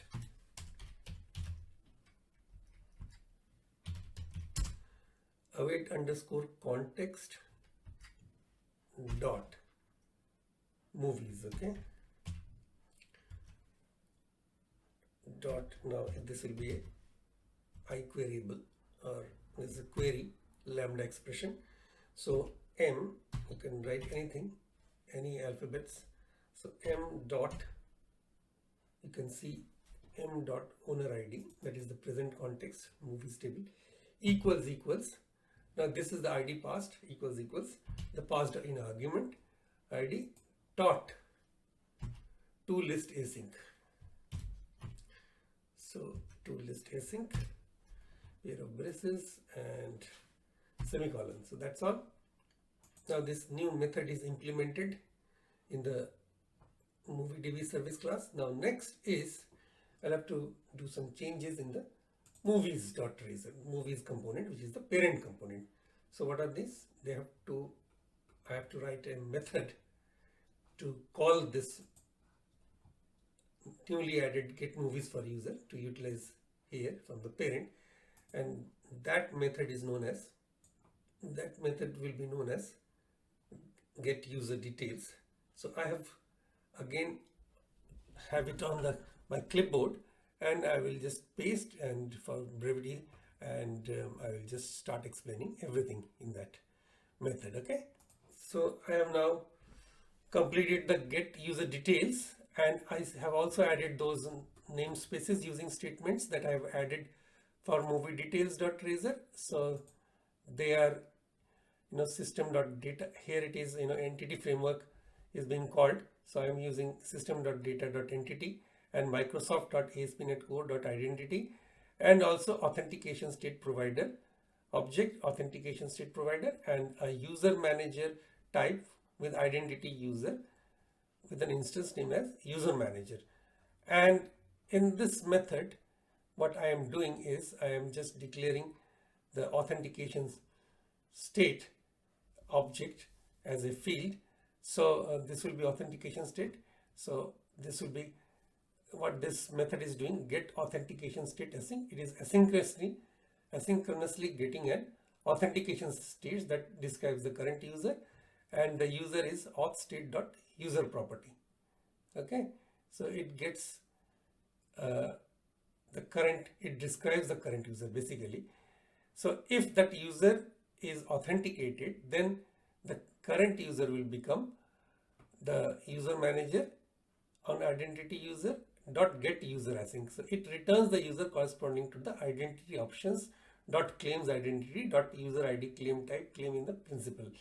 Okay, and then again I am getting current user ID is current user dot ID, and then I am calling this service dot get movies for user, which I have already described. So if you go to definition, this is taking me to the implementation. Okay, it is, I mean, asynchronously in the movies context, it is creating a SQL statement where with a where clause, it is getting the movies for that particular user with that owner ID, which is equal to the ID from the ASP.NET users table, right? So with all these, there is a couple of few changes, but I will run this application. I will just build this application to see everything is all right or not. So Ctrl+Shift+B.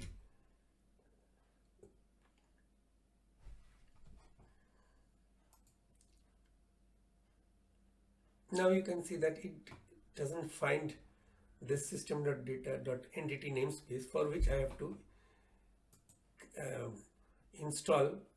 browse and install entity framework package. Okay, so let me find out entity framework, right, and install it. So accept. So entity framework is now installed, and that error has gone now. All right. Now the final steps are to use this get user detail, which is actually getting a user specific detail that we have analyzed now a few minutes back. So first of all, now instead of on save, which is a even callback, which was calling the refreshed method, now this will be replaced with the at get user detail.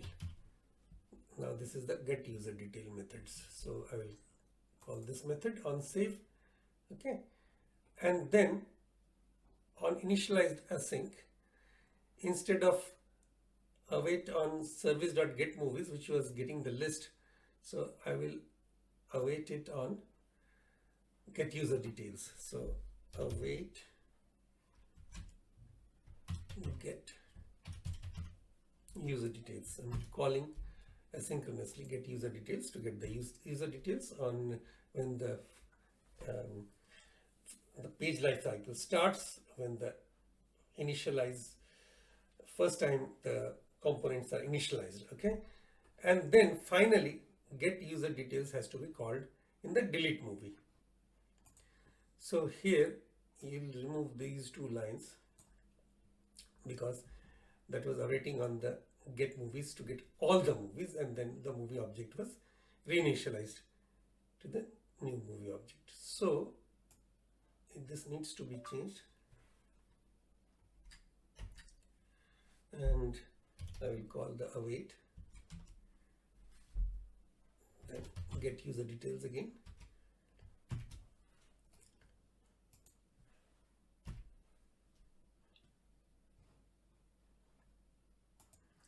Now finally we will build the movie application again, Ctrl+Shift+B, and It's building. So build succeeded. Now I will run the application with Control F5. Now the application is it has come up on the browser, and I need to log in. So I will log in. So first of all, let me tell you that I have cleared all the data in the movies table from the database directly, just to start on a clean set. So I log in. Let me log in with test@hotmail.com and click on remember me. So now I have logged in, and movies, if I browse to the movies menu, I can see that there is nothing, and I can add a movie. So let me add a real movie from my own database that I have created, and I will put the title as Sound of Music, which was released on 2nd March 1965. So this is month, March is 03, and month, day, year. So 2nd March, so 0302 is US and US localized, and 1965, and it has a genre of musical drama.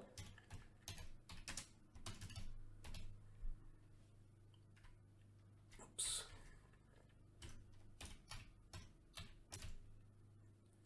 Musical drama, with the director being Robert Wise,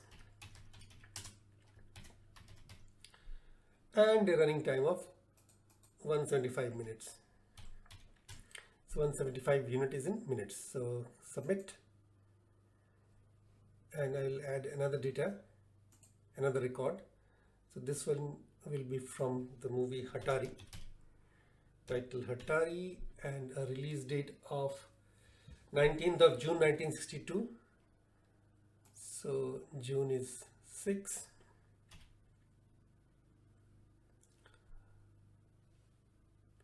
Zero 06.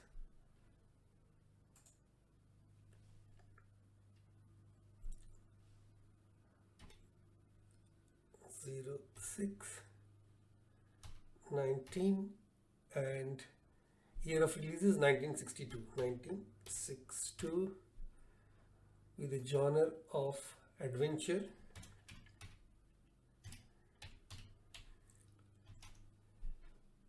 and director being Howard Hawks. This is, as I have told earlier, this is real data, and it's found after some research, and a real database I'm trying to show.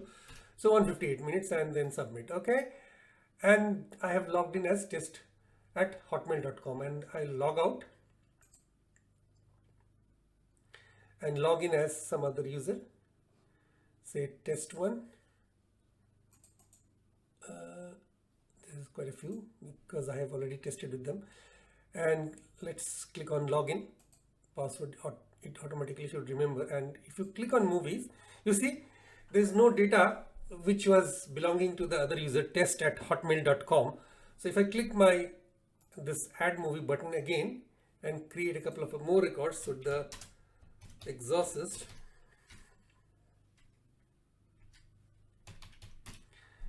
with the release date of 26/12/1973, so 12/26/1973, with the genre being, say, supernatural, horror, or simply horror, just to make it short, and the director being William Friedkin,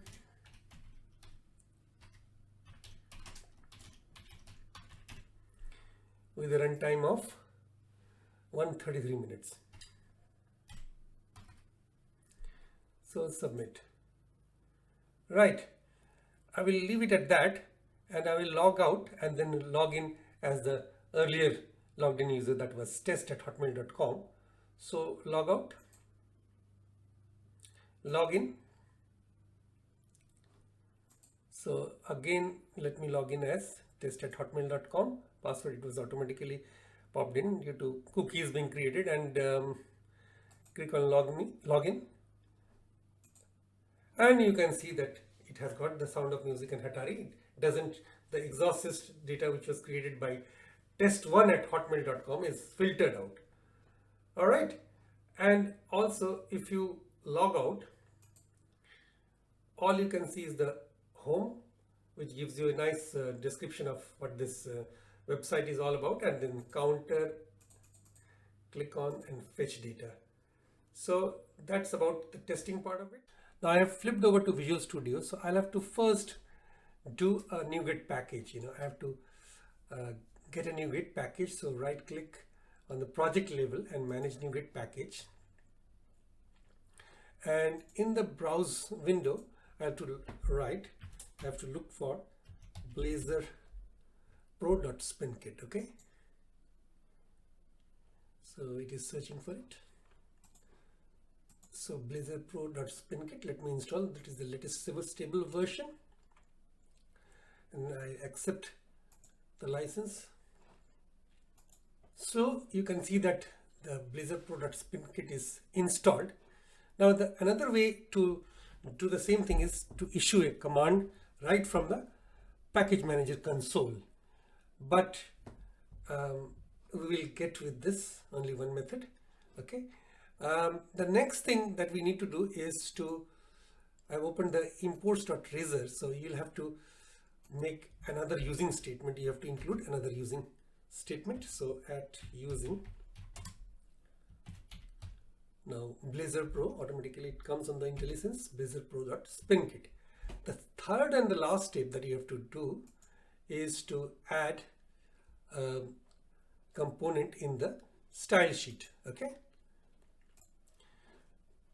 Now I have copied the style sheet from the Blazor Pro Spinkit documentation on GitHub. That's the open source documentation, and it's ready. It is all configured, actually ready to use. So let's give it a build. Ctrl+Shift+B to see everything is all right or not. Ctrl+Shift+B.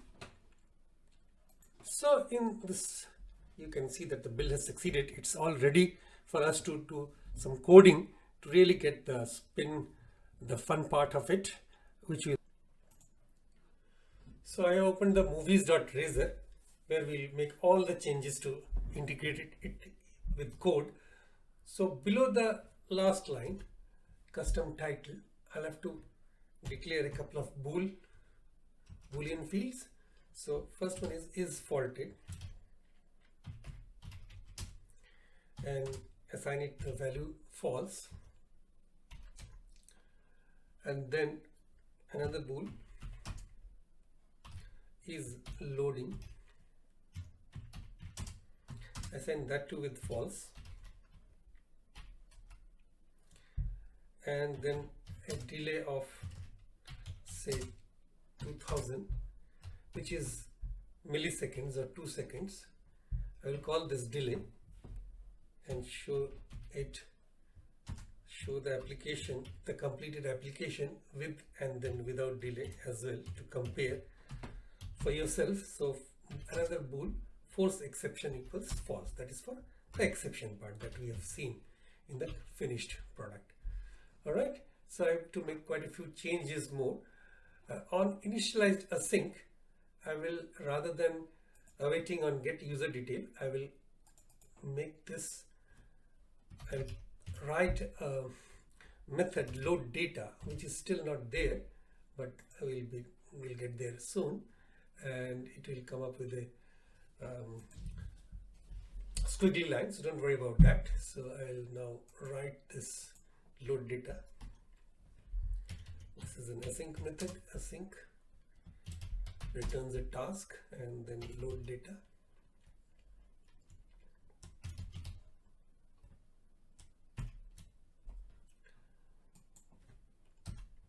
And within this load data, I will call another method try loading data. So await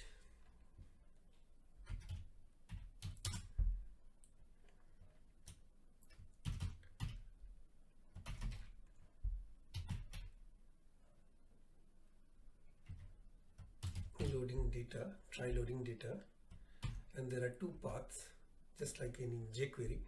So one path is on success,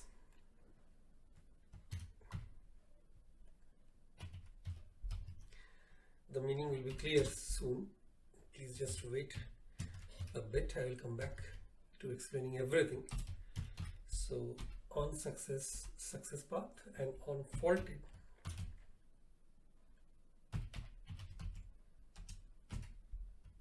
called the faulted path.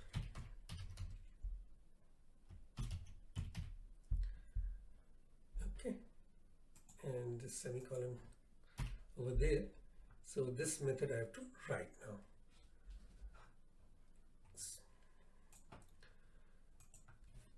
So I will just put it down, the rest of the stuff which will remain unchanged. Now await on try loading data. Okay, so I'll have to ultimately write the try loading data, but let me write these two. These are two methods actually, success path and faulted path, which will be clear, which returns nothing, and void, null. And what is success path? So success path will have a parameter. Let me just make the shell first, and it will accept a list of movie as its parameter.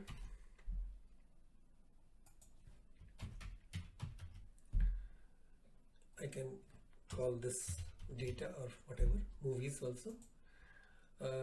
And here what it happens is that, to the past in list of movie, which is data, I will equate this movies.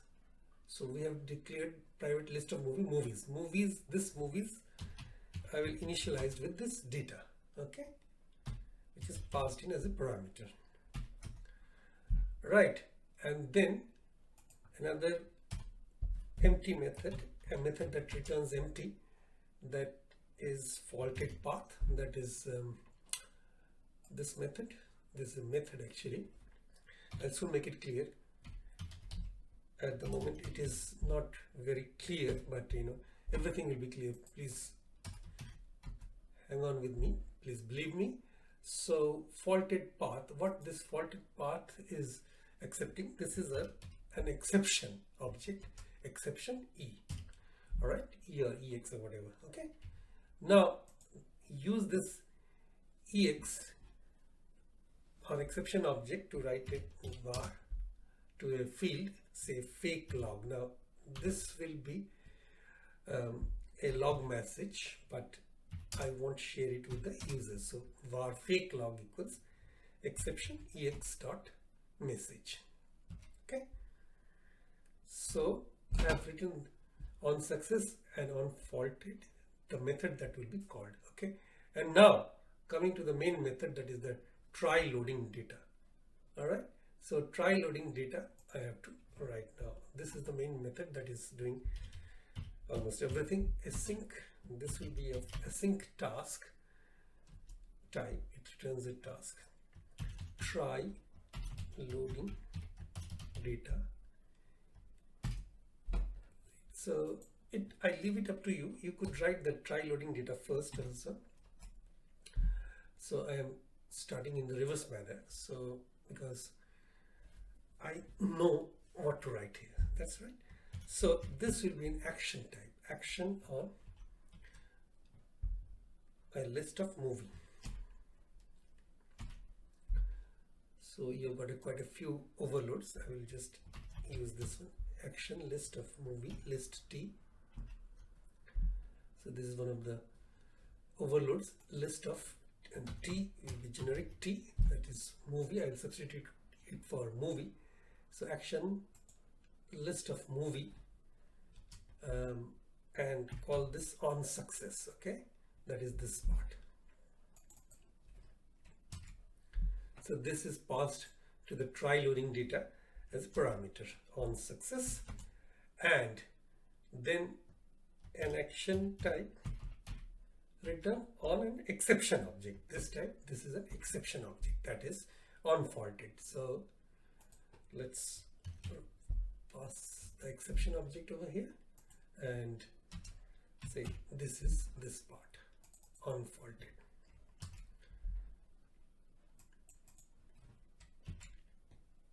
Oops.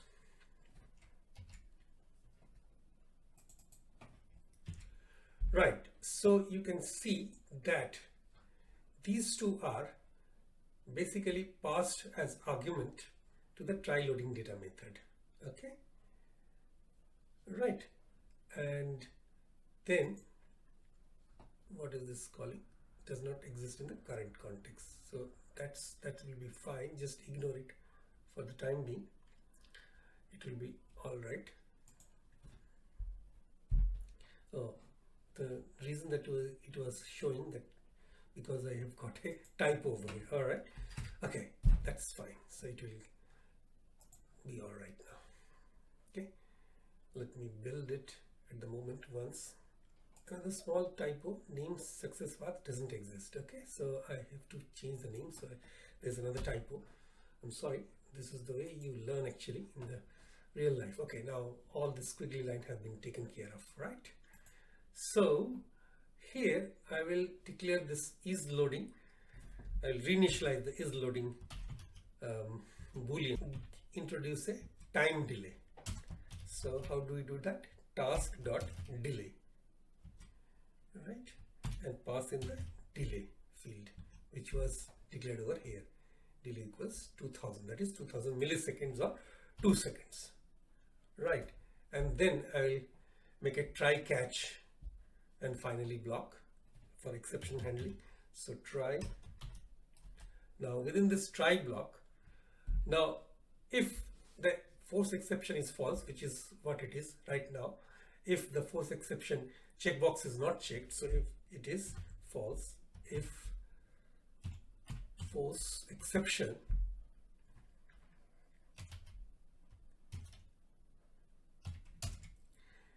if that is true, if it is checked, then you throw a new not supported exception. Not supported exception, right? Else, come here, there's no else block. So outside this if loop, if construct, you can say, what I will do is I will call await. I will await on this task dot run, and I will actually get it to call the get user details method, right? So get user details method, which was at the bottom, which was getting all the users detail in the authorized state, get user details. Okay, so get user details,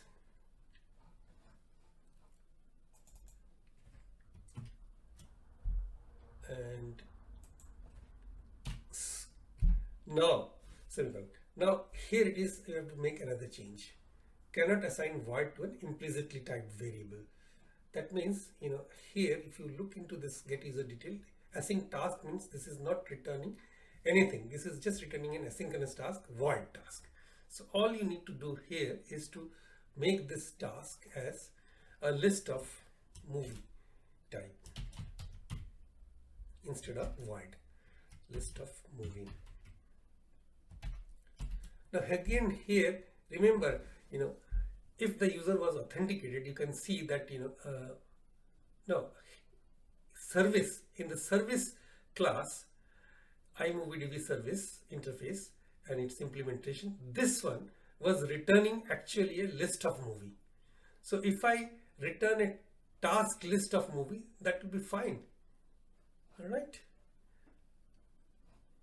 And it is still complaining that it is not all code path returns a value. So what we'll do is, if that is not true, if the user is not authenticated, then just return null. So that will satisfy the return type. So return null. Although this will never fall into this else branch, because only when the user is authenticated it will come here. Okay, and we know that user needs to be authenticated to see this page. Okay, so not all code paths return a value, but I will build it and everything will be fine. Just wait for a few seconds. Now here below this line data, I will make this is faulted as false, because if it has gone past this if false exception is not true, that is false, then is faulted. If it got past this if loop, it is actually false. Is faulted is false, that is it is not faulted. Okay, so then on success, that method, I will pass this data. Okay, so it is expecting a data, it is expecting a list of movie, right? List of movie, so that is data. You already got the data. So if the try block, if it falls to the exception branch, then it becomes catch, and I'll pass exception object again, exception say ex, and then here now is faulted becomes true, because it is, of course it's faulted. That's why it has been trapped to the catch block. If it falls to the catch block, then is faulted is true. This is faulted. And on faulted, I will call now this on faulted method, right? On faulted, and pass this exception object on faulted, and pass this exception object. Okay, and so pass this ex, and then finally try catch finally block. Those of you who are, I mean, quite experienced, or at least somewhat experience you've got in C#, you must have come across exception handling. So is loading false, so because it has already loaded, so is loading becomes false, right? That's all. Now when I say that's all, I have actually only finished the coding part of it, C# coding, but I have to complete the razor part, CSHTML part, okay, HTML part of the razor page rather. So here within this authorized view, I've got this authorized tag. Now here I'll put this table. Now before I move further, let me tell you that once you have this spin kit with the spin loader component, the spin loader component, we have got is loading, which we have already declared, and is loading and is faulted. These two boolean, depending upon the value of these two booleans, this will actually completely replace the if else block. So like how I will show you. Now let me first delete this part, because that's where the spin kit and the spin loader component comes into action, that when it is loading, it should not show that loading as a message, as a text, but it should show the animated indicators. So the if statement is done with, and then else branch is also gone, and end else, that curly brace end is gone. Now this table class, I'll just indent it a little bit.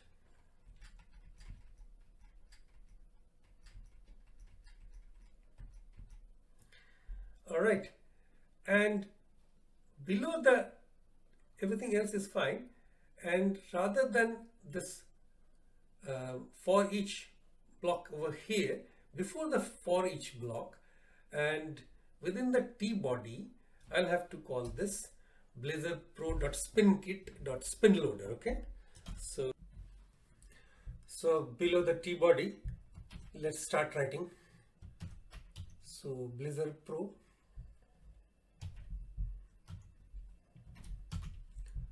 dot spinkit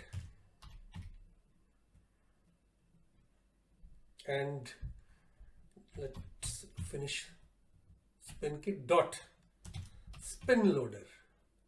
Right, so this is the correct component. Let's open and close it over there, and then we'll modify, we'll customize. So this end tag, this Blazor Pro.spinkit.spinloader, this is ending at just above the T body, because it is started below the T body just when the T body started. So it will finish, it will be closing before the end of the T body tag.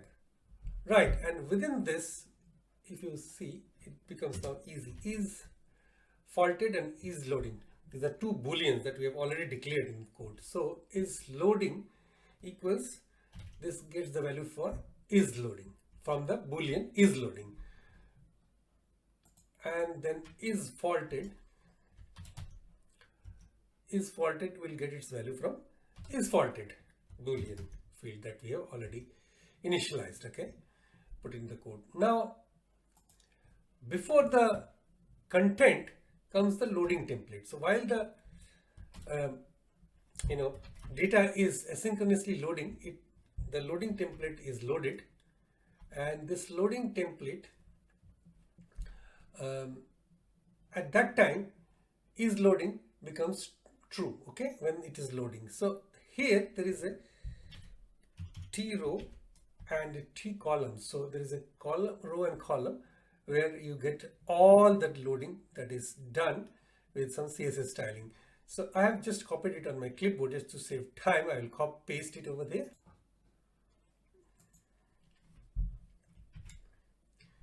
It's quite a handful. So, and there is a bounce, and apart from bounce, there are lots of other things like chase and something like, you can see Blazor Pro.spinkit.bounce. If you get rid of bounce, bring it on the left side, spinkit dot, if you write A, then you come up with all the choices that you have got for the loader. Spinkit.chase, spinkit.circle, spinkit.circle fit. We'll try a few. Let's go with bounce for the time being. And this is the loading template. It has ended. Now below the loading template is the content template. When the loading finishes, the content template comes into being. Okay, so content template. So within the content template and end content template will be this for each loop. Okay, so for each loop ends, and the content template also ends over there.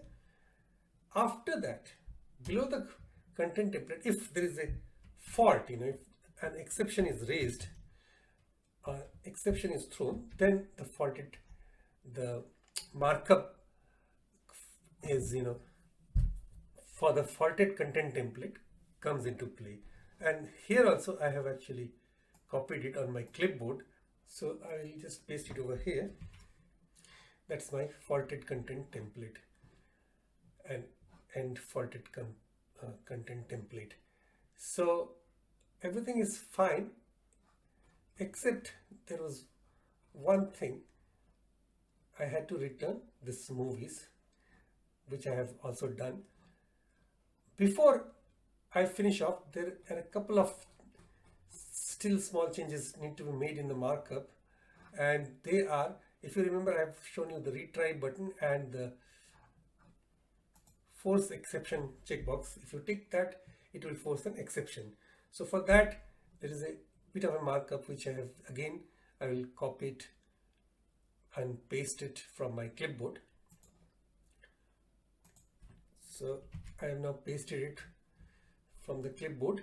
So it is bound with the force exception boolean, and this is bound with the load data method. So when you click on retry, it will bring the load data method, which was pretty much called initially when initialized async was called in the page lifecycle, start of the page lifecycle when the component were first rendered. And if this checkbox is clicked, it will make the force exception boolean as true, And if the force exception boolean is true, then what happens is here, if force exception is true, it will throw a new supported exception, new not supported exception, and this will fall into the catch block, and fault becomes true, and then this will call unfaulted method, okay, which is this method. Unfaulted, it will call the faulted path, right? So actually this on success and unfaulted, these are action. Action means these are delegates. These both are delegates, function pointers or method pointers. So now let's run the application, build and run the application and see. Test it. It should build without any fault. So build succeeded. Now our application is fine, but so let's do a final testing of everything. So Control F5. Now the application is successfully built and run, and if I click on retry, it will give you the nice bouncing effect. And if I click on force exception and retry, then it will force the exception occurred message will come. And I can still I cannot do any add movie here. If you click on just any movie, try to create anything, okay,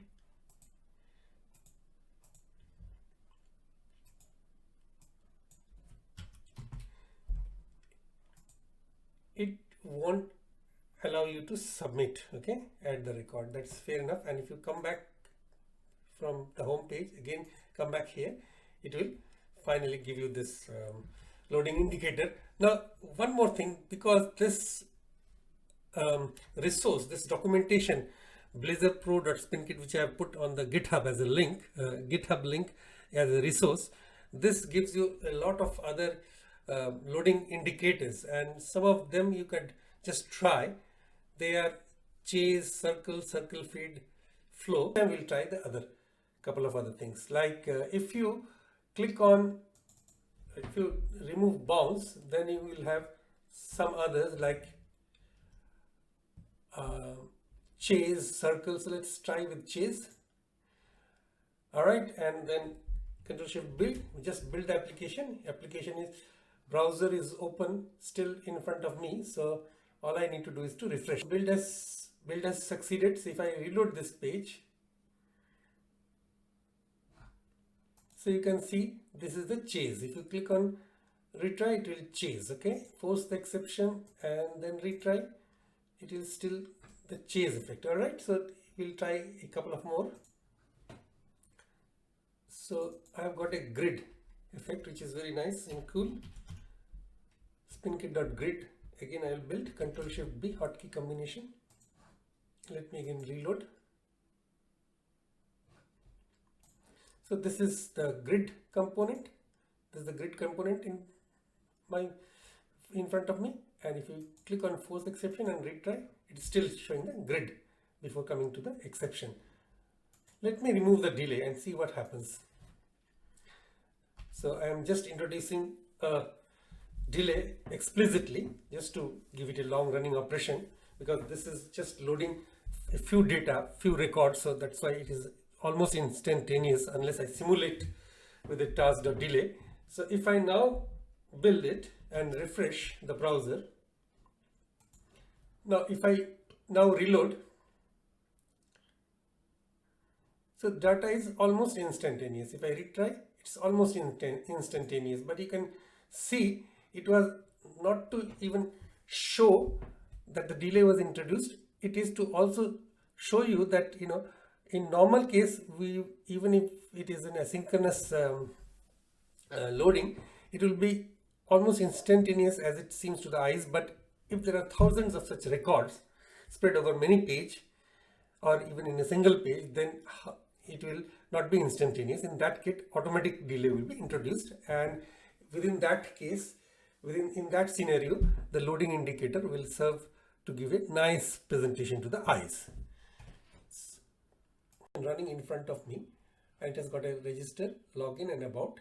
So if you are not logged in, and if you've already registered, you can log in, and if you have not registered, you can click on this register link to get a register form, and you can create a new account with email, password, confirm password. And if you are registered already, you can click on login and it will open the login. So let me log in. I have created a few logins, and if I click on remember me, it will create a cookie which will remember my login details. And if I log in,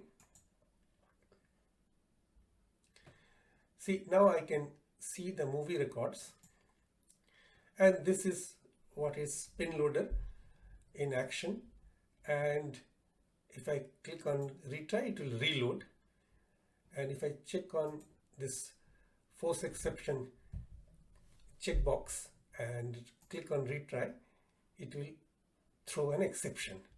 Okay, and in that case I will not be able to add movie. Even though the add movie dialog is there, I will not be able to add movie because the runtime exception is thrown and it will return. So if I log out, I can view the unauthorized or unauthenticated viewers can only view the counter. Click on the counter and fetch data.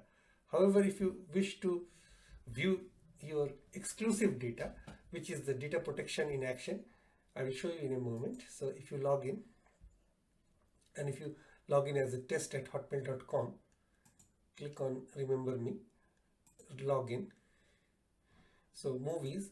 So you are able to view the spin loader component. It loads for 2 minutes, 2 seconds, 200 milliseconds. Just it has been simulated to show the spin kit in action, and it comes up with 3 test records.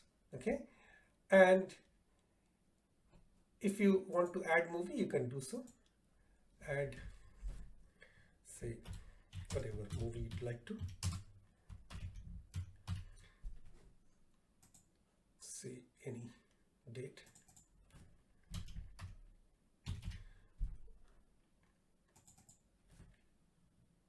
Okay.